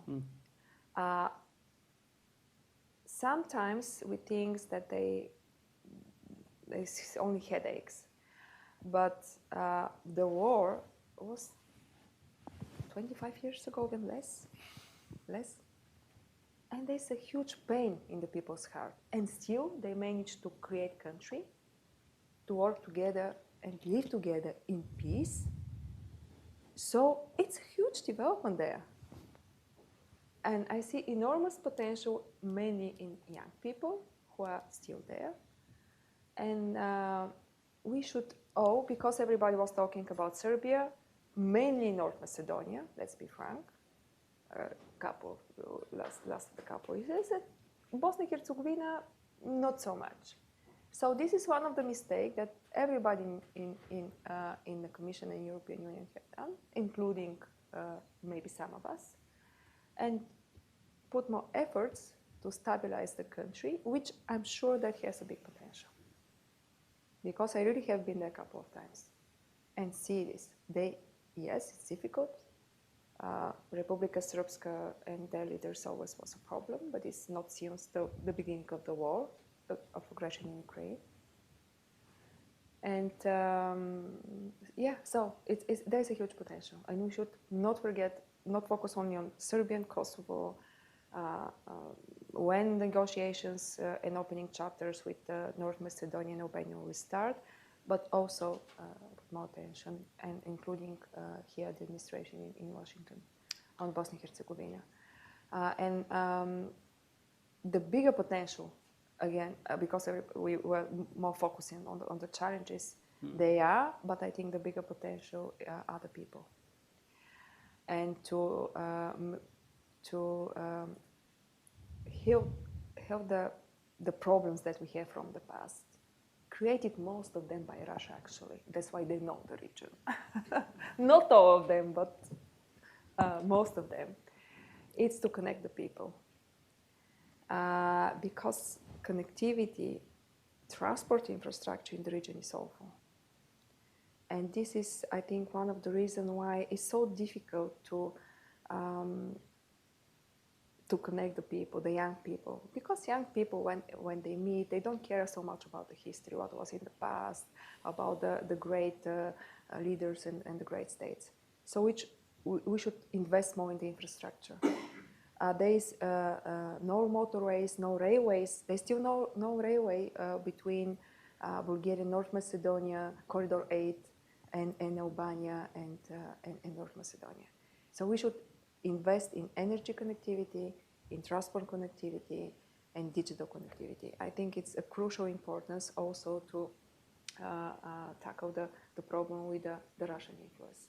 Very interesting. Well, that continues a theme from the second session, the previous panel. Perhaps I could put the Bosnia question to you as well, and if you'd like to expand, in addition to EU military mission, perhaps the KFOR mission in Kosovo, if you have any thoughts about that. Certainly. So as I mentioned, one of the key things for me that I'm concerned about in the Western Balkans are Bosnia and the Kosovo crisis, both crises. And the reason for that is because Russia, with the help of Serbia, has been trying to destabilize the region. I'll tell you one thing, which is in 2021, I actually wrote a piece explaining how Russia is planning to, through the help of Serbia, organize chaos in the region. And people told me that I was absolutely insane. The only reason why the Balkans is peaceful today, it is because of Ukraine. So the more Ukraine can win, the more we can actually expect to have peace in the Western Balkans. So on Bosnia and Herzegovina in particular, so Dodik is a type of also populist leader who has been threatening with secession multiple times, who was in Russia multiple times, even recently. And just a few days ago, he threatened actually even to arrest the special envoy.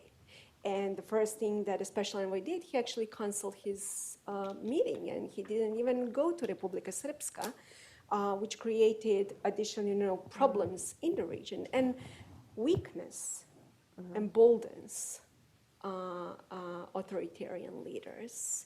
So a very similar thing that I'm concerned about in Kosovo in particular is the continuation of escalations. What we saw a few months ago in Kosovo when NATO peacekeepers were attacked, I don't believe that this is going to be the last instance.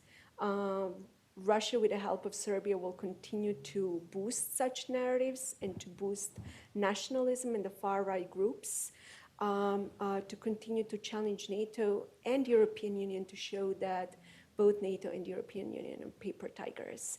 And that's why I'm quite concerned about the region, and I cannot emphasize enough how this is really high time for both NATO and European Union to understand the gravity of threat, because the stakes are high, but the challenge is that the way that you can approach it could be also not very costly for NATO and European Union. The only reason why I believe that they're unwilling to challenge things there is because they don't want to escalate things with Russia, and they don't also want to escalate things with Serbia, because they believe by giving Serbia whatever Vučić wants, that he will actually move towards the West, just like Dodik. So we have you on the correct panel, geopolitical challenges rather than economic opportunities. Absolutely. Okay, Director General, I'll put the same Bosnia question to you, please. Yeah, well, I would say not only geopolitical challenges, but also geopolitical opportunities. But on Bosnia, I think, this is the country which deserves a lot of attention of ours. But this will be maybe the toughest nut to crack, because there is a Dayton framework, there is a demographic changes, it deserves some deeper look how Bosnia operates, and I think the international community one day might come to the conclusion that we have to look at this framework they are operating in. But I would say, if you simplify things in the Western Balkans, economy and geography is speaking very clearly that the future of this region is in the European Union. Now, the EU starts to be ready for that. What is needed is that the local leadership, the politicians in the Western Balkans, are ready too, and pushing, and they have many allies like us. And then the process can really be quite quick, because there is this window which is open. Russia will be doing everything to make them turning in the circle. And the country will go on in the circle and never move to the European. And that's what Russia is trying to do. But it is not offering any meaningful alternative. What Russia can propose to these countries? Accession to the Euro-Asian Union, or I don't know what. So they are trying only cut and make them be lost in that world. So if the leadership understands that, goes for it, they are allies. The EU, I think, will have more courage. And then the economic reality can bring that better future, especially for the young people. And then with all of this, you have the investment into, much easier investment into the economy, into the grids and networks and pipes, etc. And I think that's the future of that region. So we really need to deliver that message, that it's so blunt and clear that this direction towards the EU is the best offer which is there. And then it needs a political courage and political will. It applies also to Bosnia. Only one sentence. Absolutely, you said, but the leaders in this country should understand this. I am agree, because we want them. I'm sure that there is, especially direct members, we want them in the European Union as soon as possible, if it's possible tomorrow. But I'll be frank, I don't want them without reforming, because I want to strengthen their resilience, not to threaten the European Union future. And if they became a member of European Union without solving their bilateral issues, with the nationalistic rhetoric, with this alignment with foreign and security policy of European Union less than 50%, they're not ready. We don't want to destroy the European Union. We want to make the European Union stronger. I want them fast, I want them tomorrow, but I want them when they are ready. Sure. And, Can I just add one sentence absolutely. to this? And while I say that, we'll take one or two questions. So if you have a question, let me know, and the microphone will make it your way. But please. So while we are here discussing the European Union wanting the Western Balkans, we also have to ask ourselves another important issue, which is, do all actually leaders in the Western Balkans want to join the European Union? And how does it personally benefit them? Because if you look the level of democracy in the region and corruption, when you join the European Union, still there are rules. It's a system that you have to follow. So that's also another, question that we have to ask ourselves, frankly. How would those leaders benefit personally from joining the European Union? And finally, just one, I promise last thing, but I think it's important to know that while we are also talking about economy, nationalism, whether in the Western Balkans or we just see like in Russia that is happening, is sometimes even more important to people than economy. Because a lot of people, for example, are thinking nowadays, even in Russia, why would Putin even wage such a war and destroy its economy or his own people? So very similar thing, I think, the mentality when it comes I do think it's an important takeaway that Russia can scuttle or spoil the Western order, but it can't necessarily offer an alternative. And so it can keep countries in limbo, in the waiting room, or even off the waiting room. But it's hard to imagine a flourishing future for countries that cast their lot with Russia. Sir, if you could wait for the microphone and then introduce yourself, please, and then ask your question. Thank you.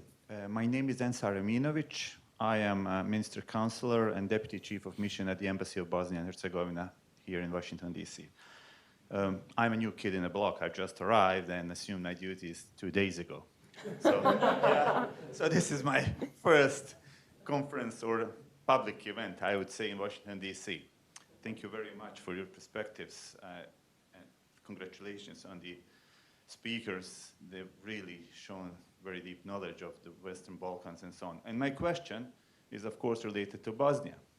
You have mentioned, all of you have mentioned Milorad Dodik several times. It's the leader of the Republika Srpska, one of the subnational entities in Bosnia and Herzegovina, who is probably the strongest proponent and advocate of Russian interests in our region. The guy is definitely the biggest fan, and he ardently supports Vladimir Putin. He decorated Vladimir Putin by giving him the highest medal of the Republika Srpska recently after the aggression in Ukraine and so on. So, of course, he enjoys the support of Serbia from Serbia, and to the extent that he dares to challenge the top international representatives in Bosnia, such as Christian Schmidt, who is the high representative, he openly insults the U.S. ambassador, he openly insults the UK ambassador. He wouldn't have dared to do it without very strong support from Russia and Serbia, definitely. And we can say it's understandable that he enjoys support from Russia and Serbia. However, he enjoys support from some EU and from some leaders of the EU and NATO countries, such as Croatia and Hungary in particular. So how would you comment? My question is actually addressed to all the distinguished speakers. How would you comment the support that Milorad Dodik enjoys from, let's say, President Milanovic of Croatia or Prime Minister Viktor Orban of Hungary? They really support him, and it's a very strong, and when you see how many times they met him in person and their relations, they seem to be very friendly. Okay, so what's that's the question? Sorry. Got it. No, that's great. Sure, we can just come this way if that's okay. If you'd like to comment. Certainly. I can just briefly comment on that. I'm absolutely not surprised, really, to see that Hungary has been even supporting not only Dodik, but also other leaders in the region, with the idea also, if we appease Dodik, everything will be peaceful in Bosnia. That's the thought that they have in mind. I disagree, with certainly, that approach, because clearly Dodik has a huge support coming from Russia and backing that he can actually challenge whoever he wants in the Western Balkans, and also leaders from the West. But we also have to admit that this is also a huge fault coming from leaders from the West who show their weakness, who are not willing to pose any additional costs. I mean, even the United States imposed sanctions on Dodik and other, leaders in Republika Srpska. It was immediately peddled through information operations as if who cares about, those sanctions. So that's all, I'm going to comment about this topic. It doesn't look good, and I don't think that it will be solved anytime soon. It doesn't look good. So to add anything more? Well, on Croatia, I would say this is not a policy of the government. There's president and there is government. So basically, this is all centered on the personality, special personality of the president. Yes. On Hungary, I would say it's different. This is the policy of the government. But the view that the EU or NATO will have all just united policy is just not right. There always will be nuances in different policies of the member states. We are not having the same policy as Hungary. At the same time, there is a point where we would agree with Hungarians, and this is that the future of the Western Balkans is in the European Union. And if you look at what Hungary wants to achieve in the Western Balkans, is to help the enlargement process. The enlargement process is not conducive, it's not compatible with what Mr. Dodik does. But of course, there are economic interests of Hungary, then there is a special worldview of Hungarian government, which is really different from ours, but it's there. I think that if you ask Mr. Dodik about the future in the European Union, and if you ask Hungarian government officials about the future of Bosnia in the European Union, you will get a different answer. They are not like this. Hungary really understands the benefits of the Western Balkans within the EU. So there are nuances. I want to put your attention on something that I think is really important to understand the Russian behavior on the Western Balkans. They are not against the Western Balkans country under their influence to join European Union. Yes. You should know this. They even will support this. They're against NATO. They'll do everything to stop this, but they will be very happy to accept unreformed Western Balkan country under their influence to join the European Union. So Russia never works so much against the country in the Balkans to join the European Union. Of course, they work and have a huge propaganda against the European values, world-based order, etc., but not against joining the European Union. And we should have this in mind when talk about this. The final question goes to the man who signs my paychecks. So we have to go to him. John Walters, our president and CEO. It's called a low but solid reason for action, yeah. Thank you. I wanted to ask, in light of your discussion of the unhealed wounds that Putin's Russia has manipulated, the nationalism that he's manipulated, why isn't the deepest unhealed wound Russia and under the Soviet Union? And since he's demonstrating the slaughter of civilians, the torture of civilians, the stealing of children, I mean, you can imagine if the West was doing that, we would say it's an insurmountable problem to drive people away from us. He's doing that. Why is it not either possible for us to exploit that common unhealed wound to bring people together, or are we just, not trying enough? Or is it just not remembered or not that deep a wound? Why does it seem so close in looking at their ability to fragment versus our ability to make them repulsive as they are daily trying to do themselves? I think we are not trying enough, really. You know that last year in Skopje they were celebrating, and there were days and weeks, I think, celebrating Tito. They still didn't make a public the dossiers from the communist time. They're hidden for the public. So I think somehow we don't use this and don't try enough. I don't want to repeat. You're excellent, really. What she said about Russian propaganda, but they're really active. Russia's safe. You can't imagine how they really wash the brains of the young people. We are your savior. You give you everything, you know. And they're very, very effective on this. Really very effective. Use, as you said, the Orthodox Church, especially Serbia and the other Orthodox countries. So somehow we are more focused on connectivity, on economy, on other more practical things. And I think that you are absolutely right. We should use this and be more effective in this.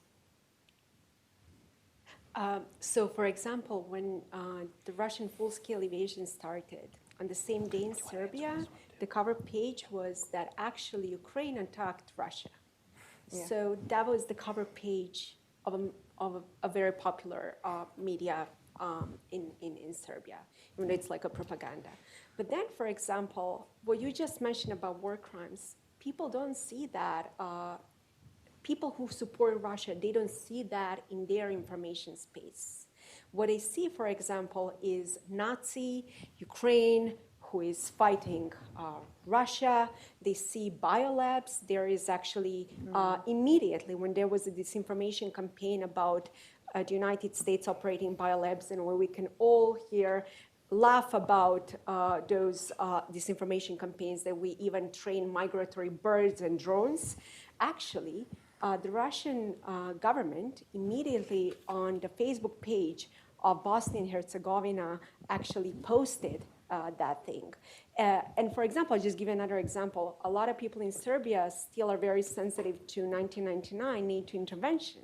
And for example, right now, when the United States was delivering munition that contained depleted uranium, immediately Russia exploited that and said, this is exactly linked to 1999 and why so many cancers, actually the rise in cancers in the Balkans is because of that, and in Serbia. So they really, really know how to exploit nationalism. They're only targeting the far right groups. And what I always, tell people, we should play also a very similar game, using also the far right groups, telling them, that Russia is not going to save them, to talk about Russian weakness. I just give a very concrete example. I think I mentioned that earlier between Armenia and Azerbaijan, when Armenia asked Russia for help through the CSTO, which I like to call Russian mini NATO, putting through them under the bus. He didn't want to help. There was a wonderful opportunity for the United States to tell a truthful information how Russia didn't help its ally through the CSTO. And Serbia is not a CSTO member state, but it's an observatory state, however you call it. What a great opportunity, to tell the truth about Russian weakness. And it really works. Like, the problem is that while it's really hard to understand for a lot of people that level of nationalism, because you can think about the cost-benefit analysis. Let's strike the deal with economy, et cetera, et cetera. Russia understands that culture, pride, dignity is something that tremendously matters for those people in the Western Balkans, for example, who believe in the great Serbia, such as Dodik, or different leaders even in Serbia, including Vučić, or Vulin, who has been openly promoting the Russian world through the Serbian lessons, which is called Serbian World. Those things matter to people because it's already such a poor society that the only thing, you cannot imagine how much time, all those people spend on social media, any media, they digest those things. And it's a powerful propaganda tool that works. Director General? Yeah, well, I like the very much the question, because so often I'm asking myself the same question. This is a critical issue. How comes that some people buy the story of Russia, the country which was killing millions of people during the Stalinist time, and then went on with totalitarian regime, and sometimes Tito killed 2 million and still celebrate him. Exactly. Yeah, that's. But there are two parallel realities.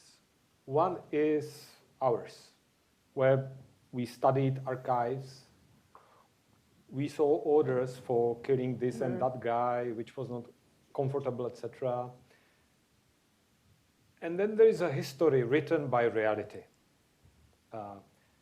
But then Russians were inventing a parallel reality. Narratives based on mythology, on the Slavic brotherhood, on the Orthodox world, which is a Russian world, on a common destiny. There is a piece of esoterics, and people, when they do not understand, they like the esoteric issues. So this parallel reality was, at the beginning, I followed it, and I wrote a book about the Russian geopolitical imaginations. So at the beginning, it was not very good and not very credible. But little by little, they developed this victimhood complex in a very consistent narrative, which makes sense. Russia was defeated in the Cold War with the aid of United States and secret services, etc. Then Russia was victim, and Serbia too, and then Kosovo and NATO in aggression, or aggression, of course, in the Russian narrative. And then it ignored the causes and consequences and how the steps were developing. But it's consistent, and it's offered to each group in the Western Balkans in that consistent way. So, of course, for Serbians, the story about Kosovo and then the NATO targeting the Belgrade forces back then, that's a big story. So it's so easy to play down, to go with that story, and then you have a cheap win. And the same you can sell elsewhere. And then you start to play this mythology, these parallel realities. And in this world of social media, it works. And then you have the agency, for example, of Russian Orthodox Church, of Moscow Patriarchate. The Patriarch is Mr. Gundyaev is the agent of KGB. By the way, we, as Czechia, we put it on the sanction list. He was, for example, making a speech where he used the word geopolitics 38 times, and the word Jesus Christ not once. This is an agent of security apparatus of Russian machine of the state. They are coming with the idea of symphony between state, which is the embodiment of the Christ, church, which is this spirit, and then the ideas, which is maybe also the Slavic brotherhood and these. So the Holy Trinity, so to speak. Yeah. Exactly. So this is a Russian world. This is a parallel reality, but it's incredible how it is consistent and how it is worked out and weaponized and applied in the Western Balkans, in the region, which is quite difficult. It's interesting. This study I just was highlighting. This is a study about external action in the Western Balkans, but look at the map. There is Italy, Croatia, etc., all the EU. But there is this piece, Western Balkans, piece where some countries are in NATO, not in the European Union, but This is a theater for the operation. For our viewers at home, you're only allowed to read this report after you've read everything else on the Hudson website. So please, okay. No, Sorry. I'm just kidding. Yeah. Like a good misinformation campaign, I lied when I said that was the last question because I see Jan would like to make a point, and it's only fitting because we're partnering with PPF, as we've mentioned, and so for John Walters from Hudson and Jan now from PPF to make a final comment. Go ahead, Jan.